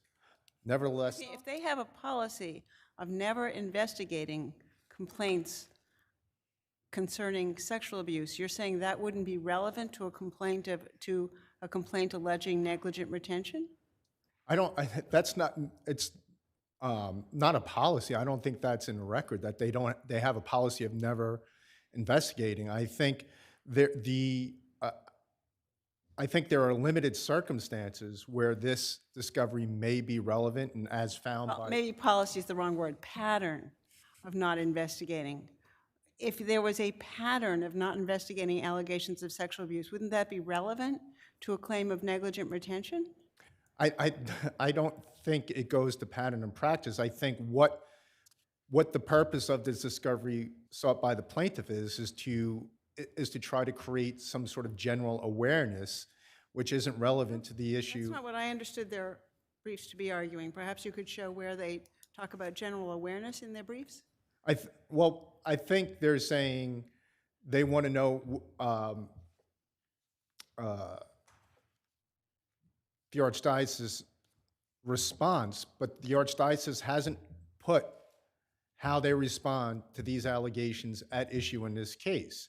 For example, in the Harmon case, which is the trial court relied on the Harmon decision, in that case, the Diocese of Albany specifically asserted in an affirmative defense that all their responses to allegations of abuse were in compliance with practices that were in effect at that time. And not only did they assert that affirmative defense, but they were planning on putting on expert testimony to that effect.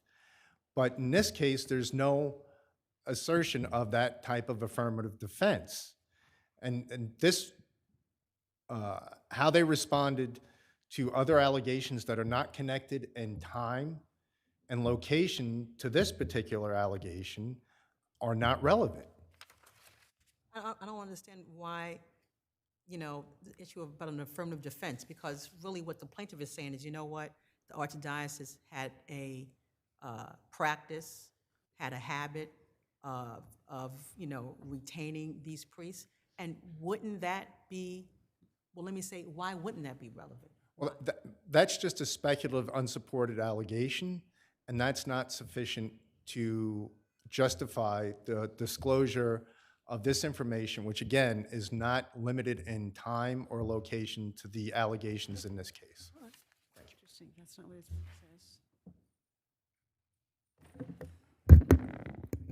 Counsel, oh, I'm sorry, I should let you introduce yourself first. Sorry, Your Honor.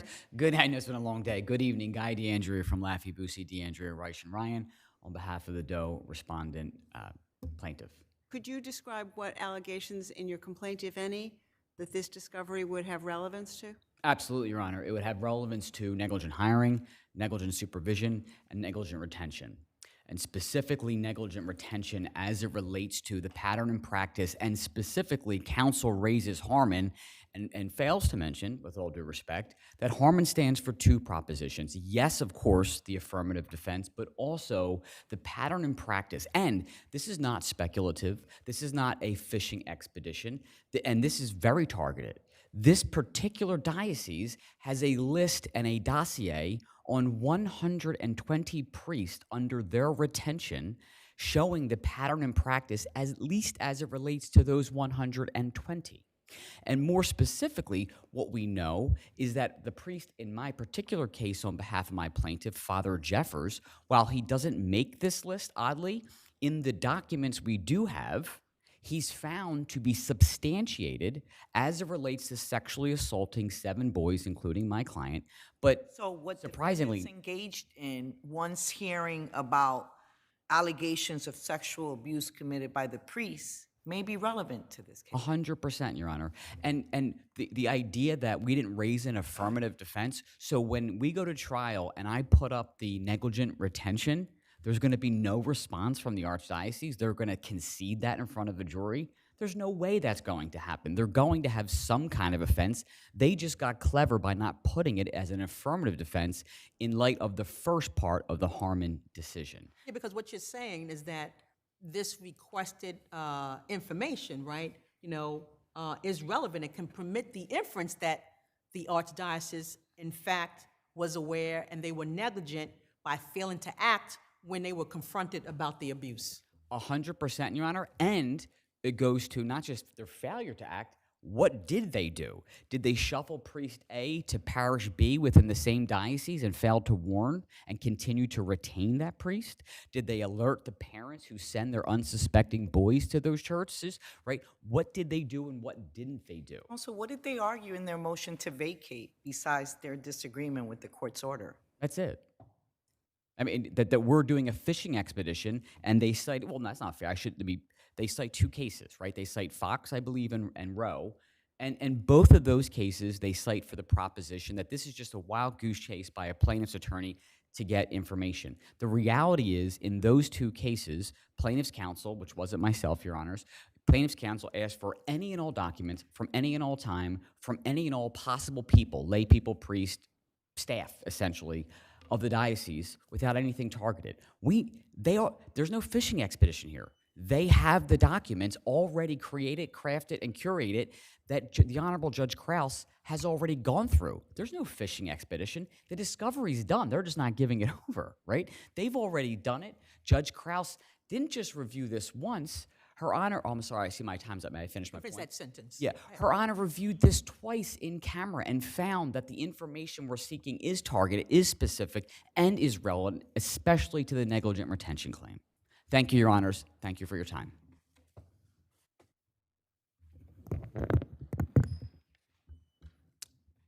I think, Counselor, when I was asked before about the general awareness theory, I think Counselor just laid that out when he's saying that this goes to negligent retention. How does information about other priests accused of abuse go to whether or not the Archdiocese was negligent in retaining Father Jeffers without specific notice of whether Father Jeffers abused other children?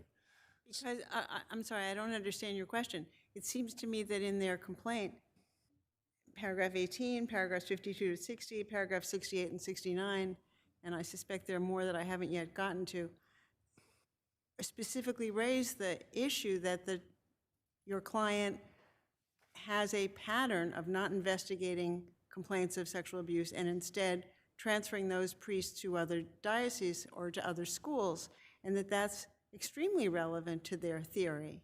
I don't understand what you don't see. What does that have to do with whether or not the Archdiocese had notice of Father Jeffers, prior notice, prior to the dates? It doesn't go to the prior notice question. We It ask goes the to questions pattern. and you answer.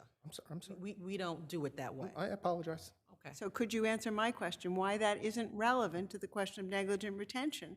Because if there's a pattern of behavior, that's certainly relevant. And you know what, and let me just add this, because if they are saying we need information about how they handle these allegations, why shouldn't they be allowed to inquire about those policies and procedures? Because again, what does it have to do? It doesn't have anything to do. I'll put it that way. It doesn't have anything to do with whether or not the Archdiocese had prior notice of Father Jeffers' propensity to commit abuse. That's not the issue for which it's being considered. You're trying to tie it to another piece of their proof, but that's not the part of the proof that this discovery goes to. But, sorry. All right. Do you want to make one last? Yeah, I'm just saying, I don't see how the Archdiocese responded to other allegations about other priests and other locations have to do with notice with this particular priest. All right, thank you. Thank you. Arena Vantage, the actionable process. From that.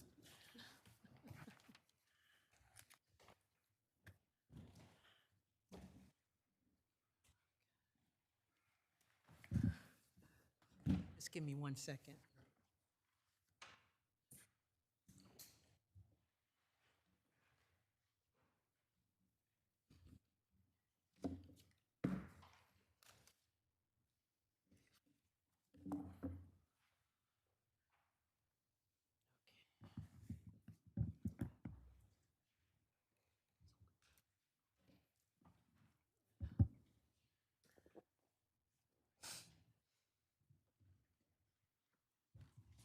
Okay, we can begin. Thank you.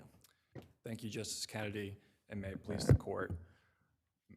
Peter Trombley on behalf of the guarantor defendants. I will focus on the breach of contract claim against the guarantors. As the trial court recognized, the loan agreement has a collective design that precludes an individual lender such as plaintiff from suing the borrower. I looked in the contract for that, and I didn't see it. And it's very different from the Beal contract, which seems to me does have a collective structure. But I didn't see that in this. Can you show me exactly where it says that no individual lender has the right to sue? Your Honor, I disagree. Could you show me a provision of the contract that provides that no individual lender is entitled to sue? That's my question. Can you answer it? There's no provision that says that. That was also true in... So what are you inferring it from? Right. Because I don't really I don't think our business is usually to infer things from contracts. We usually read each clause and see what they say. So I certainly didn't, you've agreed with me that there is no provision that says that. I don't even see anything in there from which that can be inferred, apart from the fact that the deal agent only has an obligation to enforce the borrower's obligations if asked to do so by the required lenders. But that doesn't say anything about the rights of the other lenders to pursue any remedies they might have as at law. So if that's what you're relying on, I don't buy it.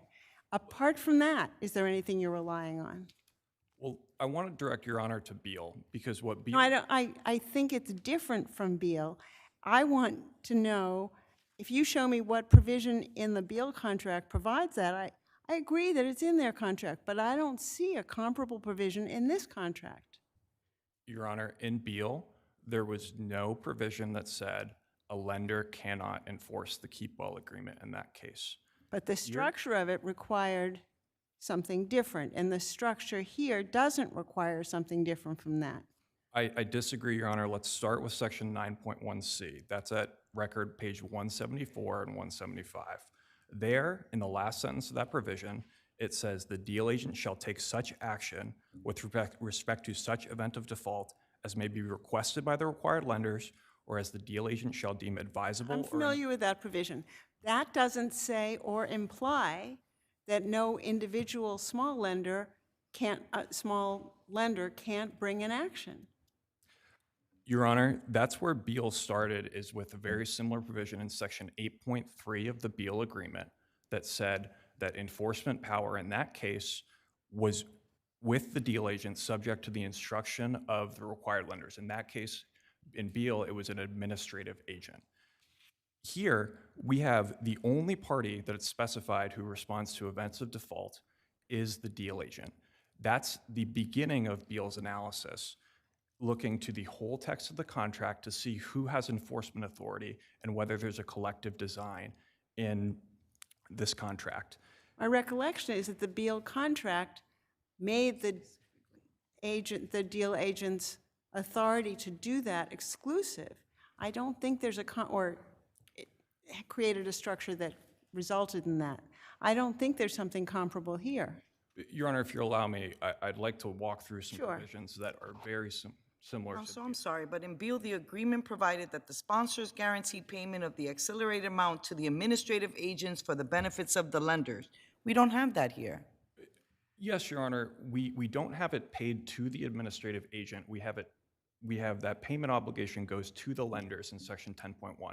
And Beal said that that plural reference to the lenders was significant because lenders are not, it's not being paid to each lender. You can find each lender in provision 9.1d, or each lender is saying that it's not relying on the deal agent to make credit decisions. But in section 10.1, and in fact in the entire Article 10, it's all collective references to the lenders who are receiving that money, and they're not given a power to individually enforce. There's no provision that says each lender may sue. What you have to do in an event of default case like this one, and if you look at page 1 of Respondent's brief, the way they frame the question is there was an event of default. The aggregate unpaids were not paid by the borrower.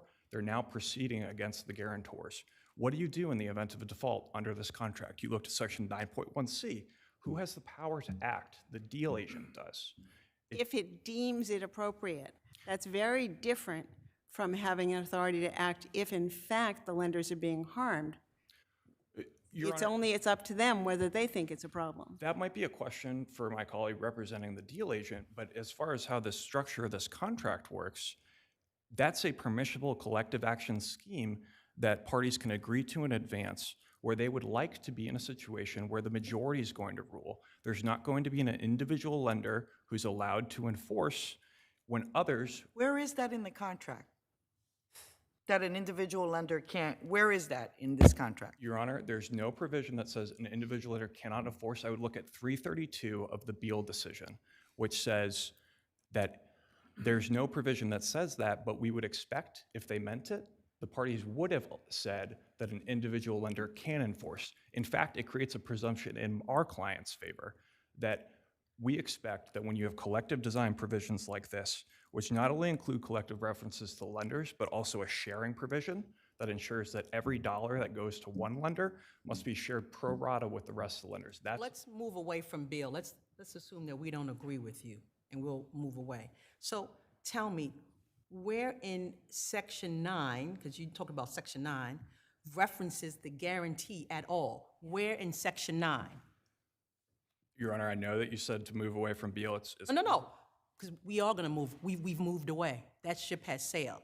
So what I'm asking you is, where in Section 9 does it reference the guarantee? And let me tell you why I'm asking that question. Why is because that the limited guarantee was made in favor of the deal agent for the benefit of the secured parties. And the guarantee, which the language is unconditional, irrevocably made to the lender, seeks recovery and doesn't contain any restrictive language. So that's why I'm asking you, on 9, Section 9, where does it reference the guarantee?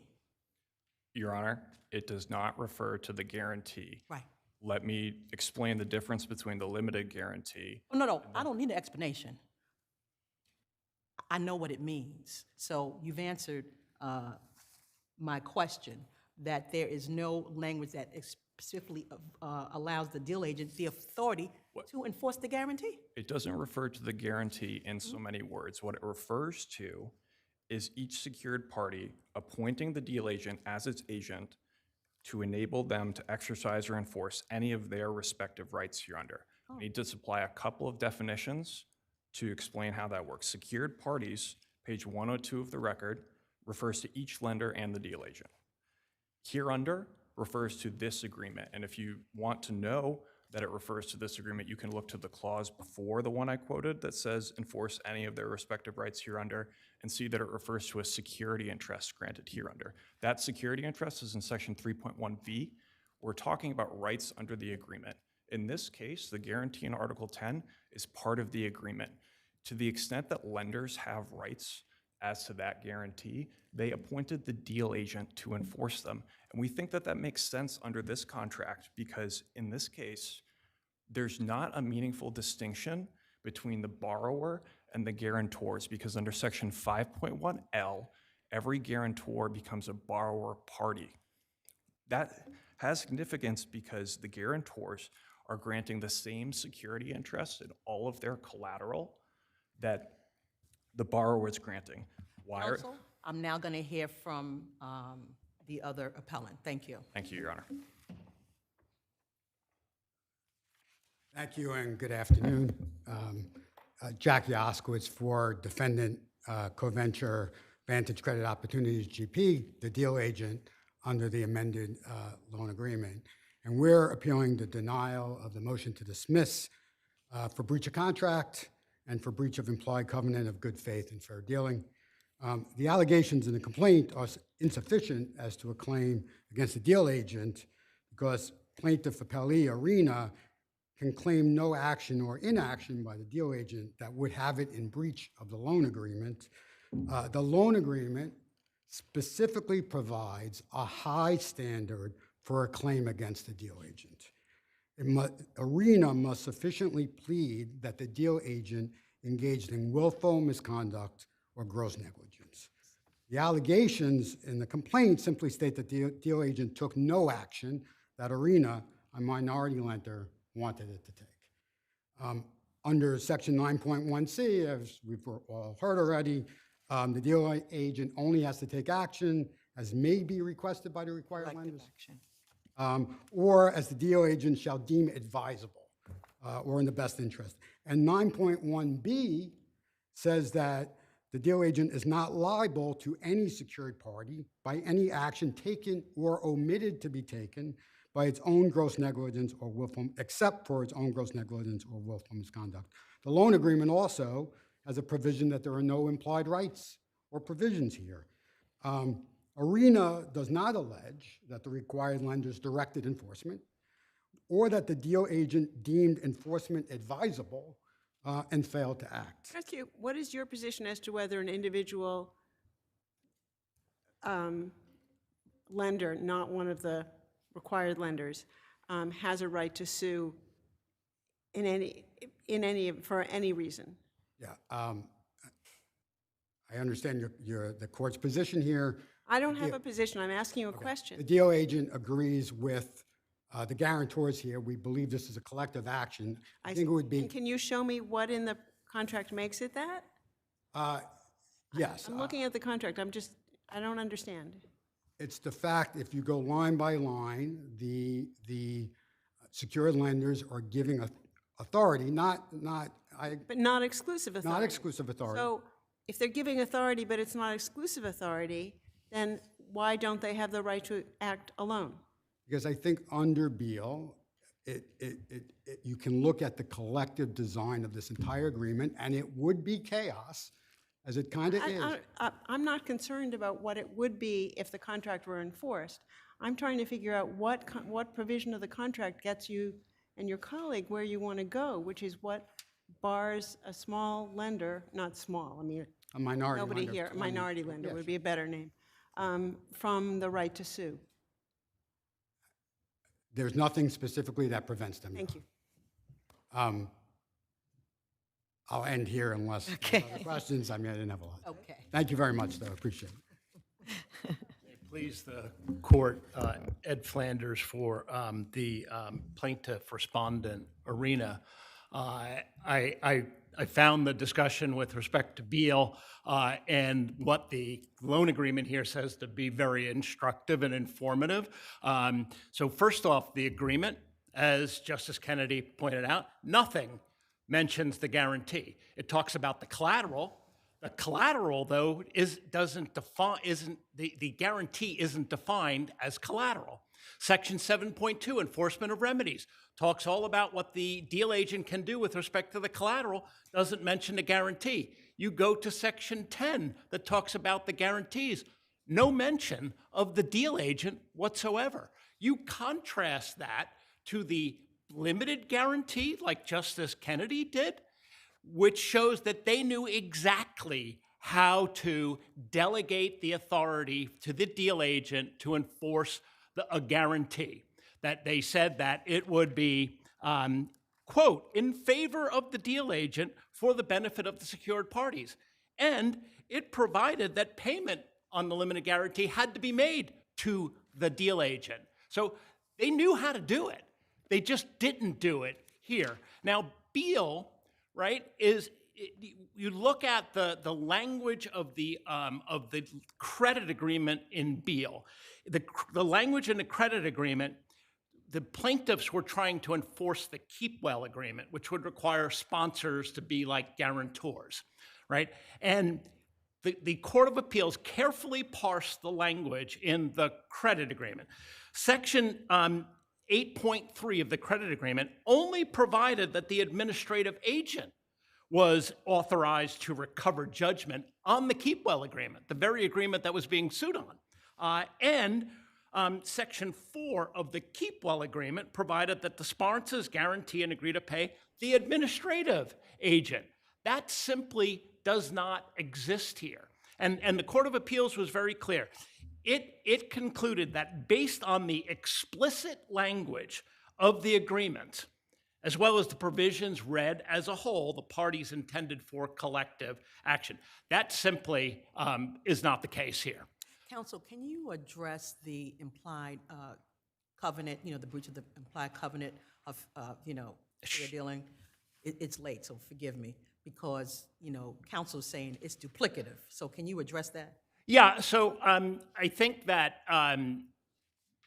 Justice Renwick's opinion in AEA is very instructive here. Similar fact pattern found that the claims for breach of contract, right, against the guarantors here is for non-payment, right? Implied covenant of good faith and fair dealing, that's because the parties, the defendants conspired, right, to agree to not take action, which delayed payment in violation of our secured rights. That's different.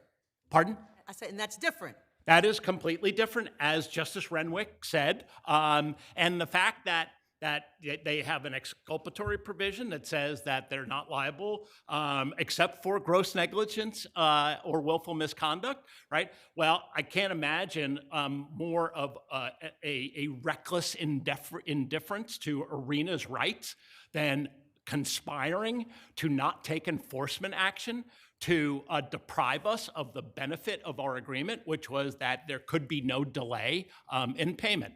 So they're simply not duplicative, Your Honor. You also have section 11.2, right? That no modification to extend the maturity or delay payment of principal and interest is even effective without the prior consent of each lender. It's our sacred right, Your Honor. I mean, you know, we may be a minority lender. We may have limited rights here, but they can't modify the agreement by just with a wink and a nod saying, we just won't take enforcement action. This loan matured. Wink and a nod or conflict of interest. Pardon? A wink or a nod or conflict of interest. Or conflict of interest, right? So they did it with a wink and a nod because of their conflict of interest, which was we're just not gonna enforce, right? So 2 years have gone by, right, where we are basically an interest-free lender with no rights at all, and that simply cannot be the law here. So they're saying that Arena doesn't have a right under Section 9 to bring a suit, but how about Section 10? Well, under Section 10, right, nothing, again, no mention of the deal agent, right? So if they wanted to delegate authority to the deal agent to enforce the subsidiary guarantees, they would have done exactly what they did in the limited guarantee. They would have said, quote, in favor of the deal agent, for the benefit of the secured parties, and they would have said, you have to pay the deal agent. So they knew how to do it, they simply didn't do it, right? And I know this, your honors are well aware of the contract interpretation principle that you use language in one part of the contract, you don't use it in the other, you are deemed to have intended a different meaning. So the intent here is clear. Thank you. Thank you, your honors.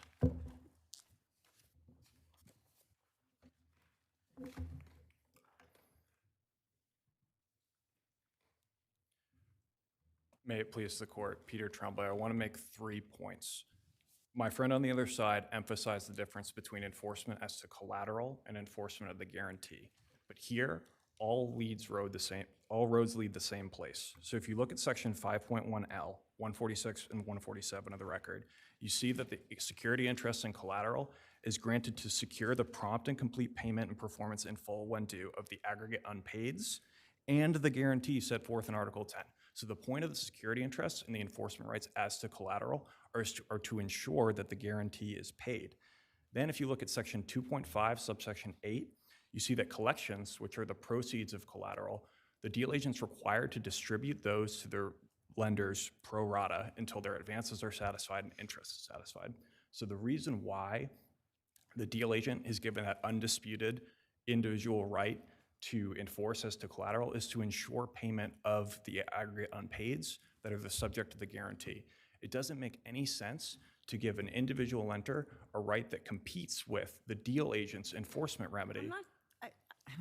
I see lots of contracts written by very highly paid lawyers for very sophisticated clients, and at the end of the day, sometimes there's something in the contract that doesn't make sense. So the fact that you say it doesn't make sense doesn't persuade me unless you can show me a provision of the contract that says what you wanted to say. And so far, I haven't heard that. So, Your Honor, I hear you when I talk about making sense. I talk about making commercial sense. Why would there be Or making chaos, alternatively. But I've seen contracts that make chaos by highly paid lawyers for highly sophisticated clients. I take your point that there's a way to be totally explicit, but when we talk about Beal, I'm looking at page 326, and it says neither the credit agreement nor the keep-all contains an explicit provision stating that a lender may or may not. But it requires that payments be made to the deal agent for the benefit of the parties. That's very different from anything in this case. So, no, Your Honor, it's not, because in section 9.1G of the contract, there's a sharing provision for the deal agent as well. So any money that the deal agent recovers is required to be shared with the lenders. You can see that in section 2.58 as well.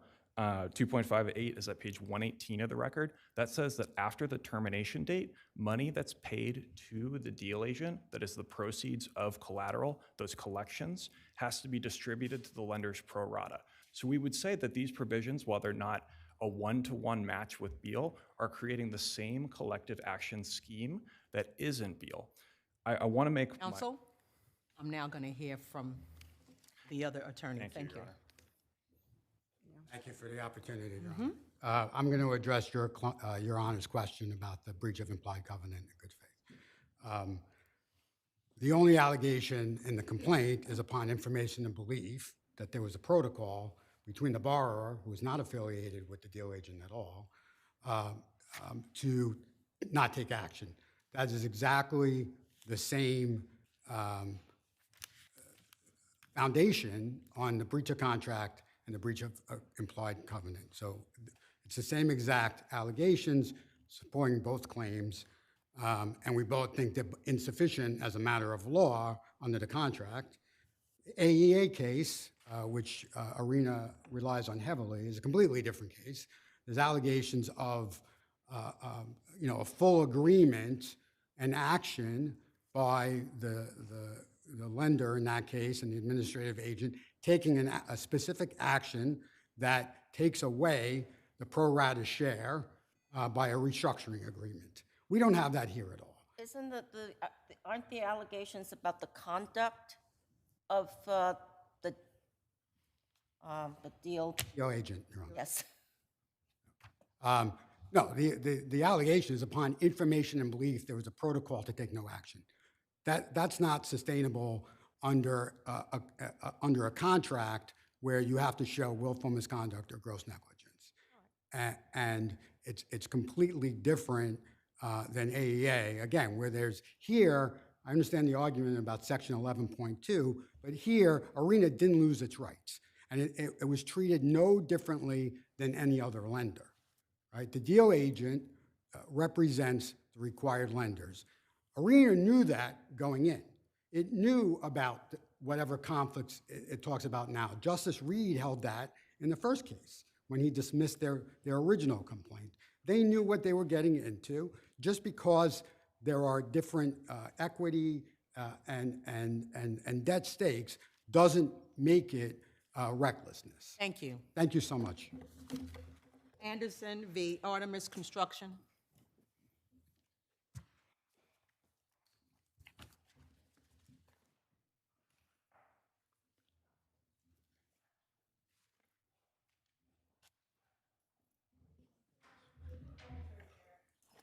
Yes. Yep.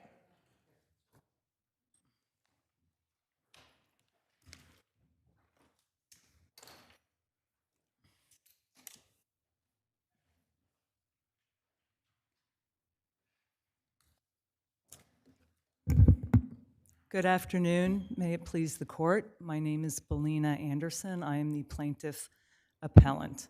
Good afternoon. I appreciate the court's stamina, and I hope this argument goes quickly. I think that the court is familiar with the expression abuse of the corporate form, and I think that I'm here today to coin, if it hasn't already been used, the phrase abuse of the condominium form. This is a case in which Barnard College, along with defendants, respondents, Artemis, and HPD as the Affordable Housing Agency, created a condominium in which myself and the other non-college owners are minority owners in perpetuity in a building that is owned by Barnard College at the percentage of 70%. And over time, and it has been a very long time, it's clear that we are essentially not owners in a functioning condominium. And by functioning, I mean bylaws, minutes, financial records, excuse me, and other indicia of a viable functioning condominium, which is a sort of quasi-democratic entity. So this has been a long time coming. We have a great deal of problems regarding construction, excuse me, construction defects which are being addressed in a separate litigation.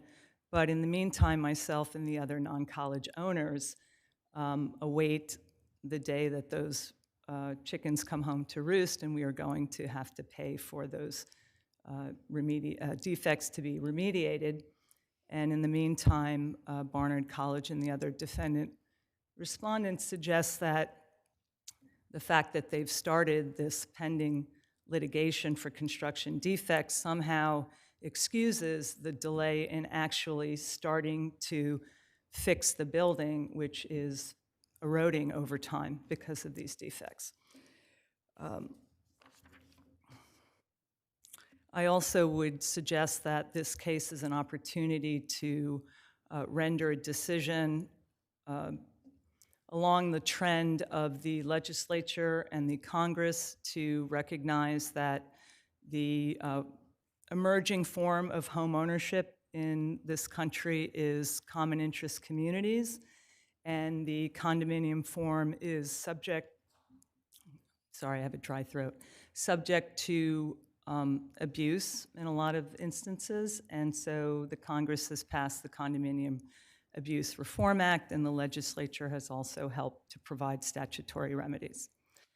If the court has any particular questions about my causes of action, I will answer them, but I would like to direct the court to the memoranda of law also submitted to Supreme Court, which fully briefed the issues here. And since there was a preservation argument brought up by one of the defendant's respondents, I also direct the court respectfully to look at those memoranda and see that everything I've raised has been raised below. Thank you. I think there's water there as well. I think so. Okay, okay. All right, I'll hear from you. Are you done? Yes, sir, sorry. Okay. Thank you so much. I'll You're take welcome. rebuttal time.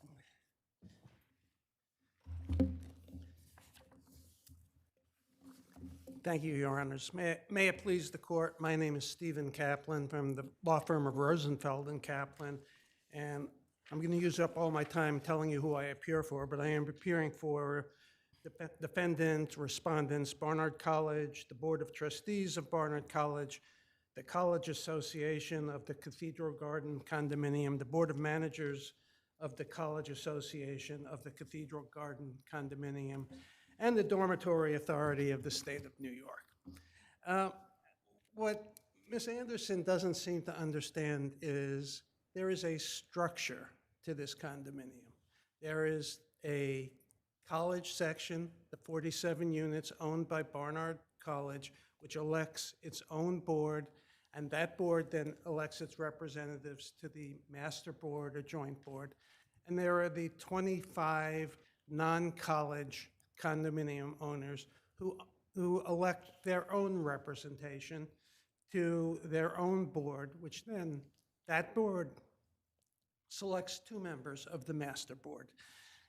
In order to bring this case as a derivative action, and this was, I mean, before we even get to the merits, which most of my colleagues will address, you have to bring this as a derivative action. You have to make a demand on the appropriate board to bring it. Justice James, in her decision below, noted that no demand was ever made on a non-college board. It just didn't happen. Even after Ms. Anderson filed her complaint, motions to dismiss were filed, which raised the issue of the failure to make demand. She didn't do anything to rectify it. Just filed an amended complaint and said, well, I complained to Barnard College. Well, Barnard College is not the non-college board that is supposedly bringing this action. So there was no demand on that ground alone. Justice James correctly dismissed all of the derivative claims. And then with respect to Barnard College, I think 32 out of the 33 claims are derivative. There is a nuisance claim which fails for independent reasons. And in the Dormitory Authority, the only claim is a derivative claim. So you have to, affirmed the decision just for the failure to make demand on the board. There is nothing alleged in the complaint which would excuse a demand. I mean, this is the board elected by the 25 non-college owners. They're an independent board. There's no reason that they couldn't make the determination to bring this. They had no self-interest involved. So you fail because there is both no demand and demand futility. That ends virtually this entire case. Separate and apart, the law says that a pro se plaintiff can't bring a derivative action. Justice James agreed with that. And I know Ms. Anderson cited some cases where there were pro ses involved in the derivative action, but not a single one of those cases addressed that issue. It obviously wasn't brought up to the court, and the court decided those cases on a variety of other grounds. So that's a separate reason why all of the derivative claims have to be dismissed, and were correctly dismissed. Substantively, we've got lots of claims for breach of fiduciary duty, but Barnard College, the College Board of Managers, the College Association, all those groups have no fiduciary duty to the other side of the condominium. Barnard College owns the dormitory units, the college units. The College Board of Managers has a fiduciary duty to its owners, Barnard College. They then select a members to go on to the joint board, but that doesn't make them fiduciaries of the non-college owners. So just for that reason, all of the breach of fiduciary duty claims, independent of the fact that they have to be dismissed because there's no proper derivative action, have to be dismissed because there's no fiduciary duty.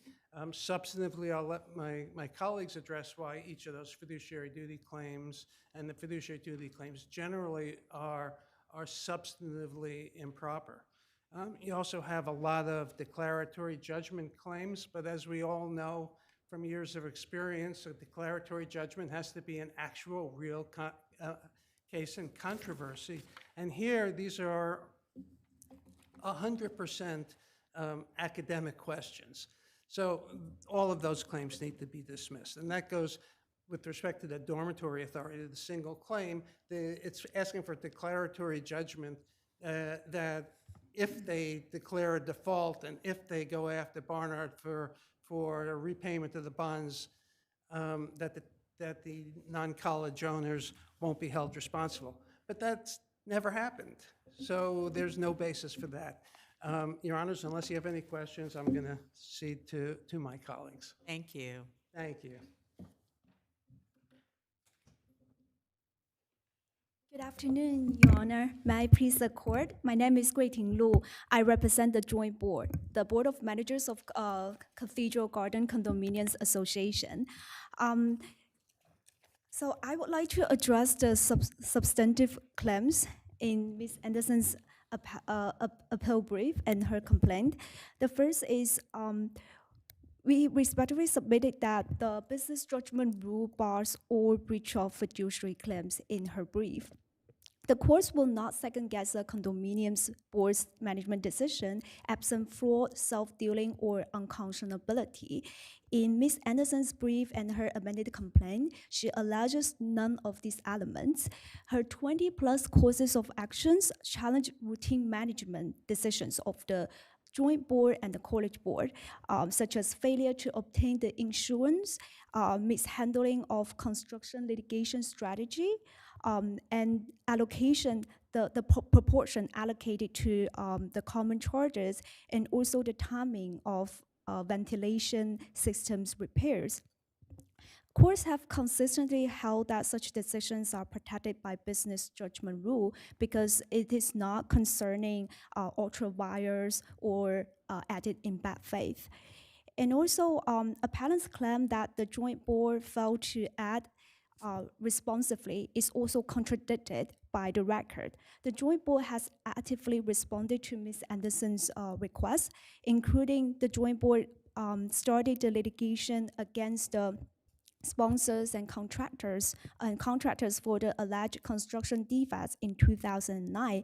And that litigation, that separate lawsuit has been, the discovery has been completed, the note of issue has been filed, and the trial calendar is scheduled for early August this year. And also the joint board concern about they actively responded to Ms. Anderson's request, such as the joint board asked for initiated the HVAC inspection in 2013, repaired the unsafe balcony, and also reviewed the insurance policies upon Ms. Anderson's request. And what's more important is that Ms. Anderson fails to allege actual damages caused by any purported breach by the joint board. Because a breach of fiduciary duty claims, it requires appellant and plaintiff to plead the alleged misconduct caused actual damages on her. But we didn't see that in Ms. Anderson's brief. And also for the declaratory judgments, like my colleagues addressed, most of them did not contain a present justiciable controversy. And these were all correctly dismissed. All right, thank you. Thank you.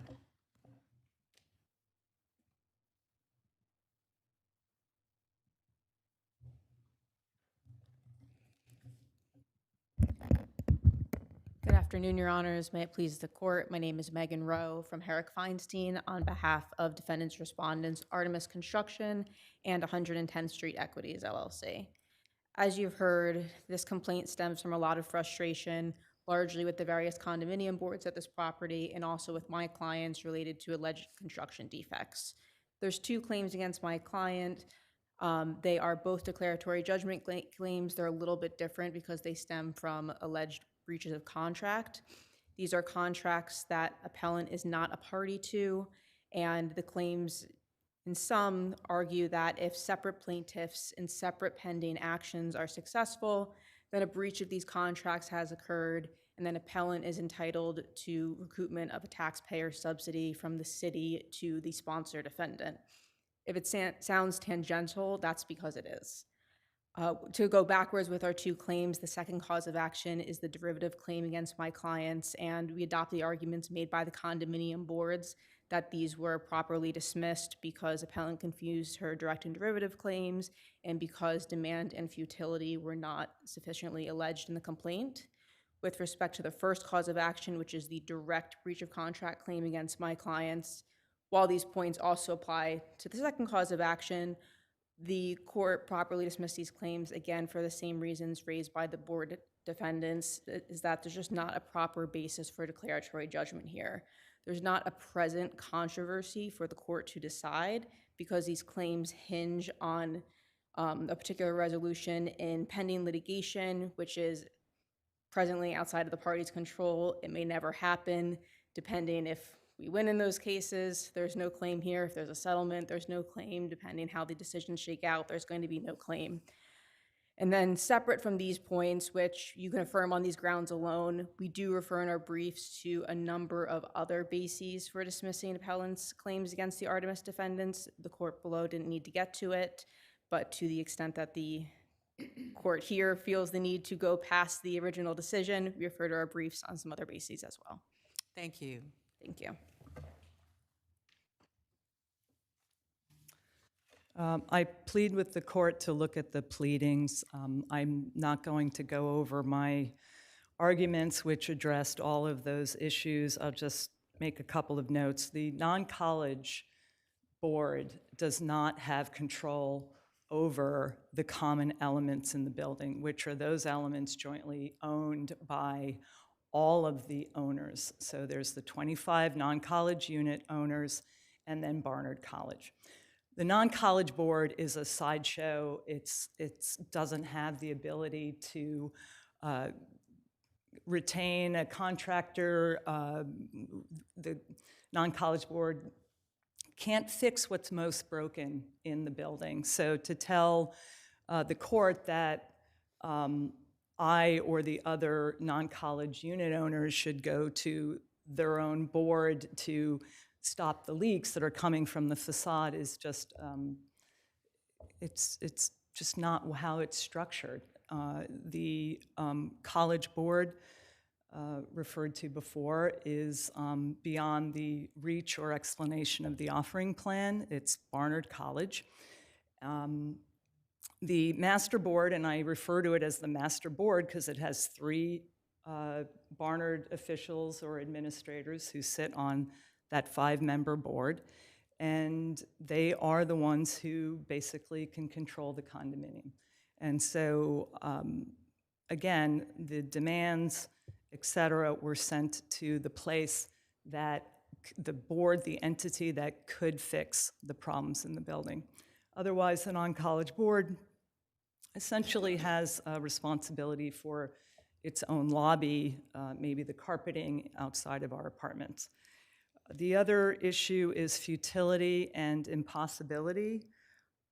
The futility arose, may I finish? Please, finish that sentence. The futility arose because after I was ousted by 2 individuals, I no longer had access to the proceedings of the master board. So I just didn't know who was on the master board anymore. The non-college board had elections that were not according to the bylaws. I didn't know anymore.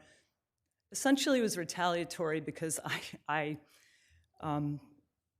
said that what was going on was wrong. And so I've not been notified either formally through minutes or other from either board of what's going on.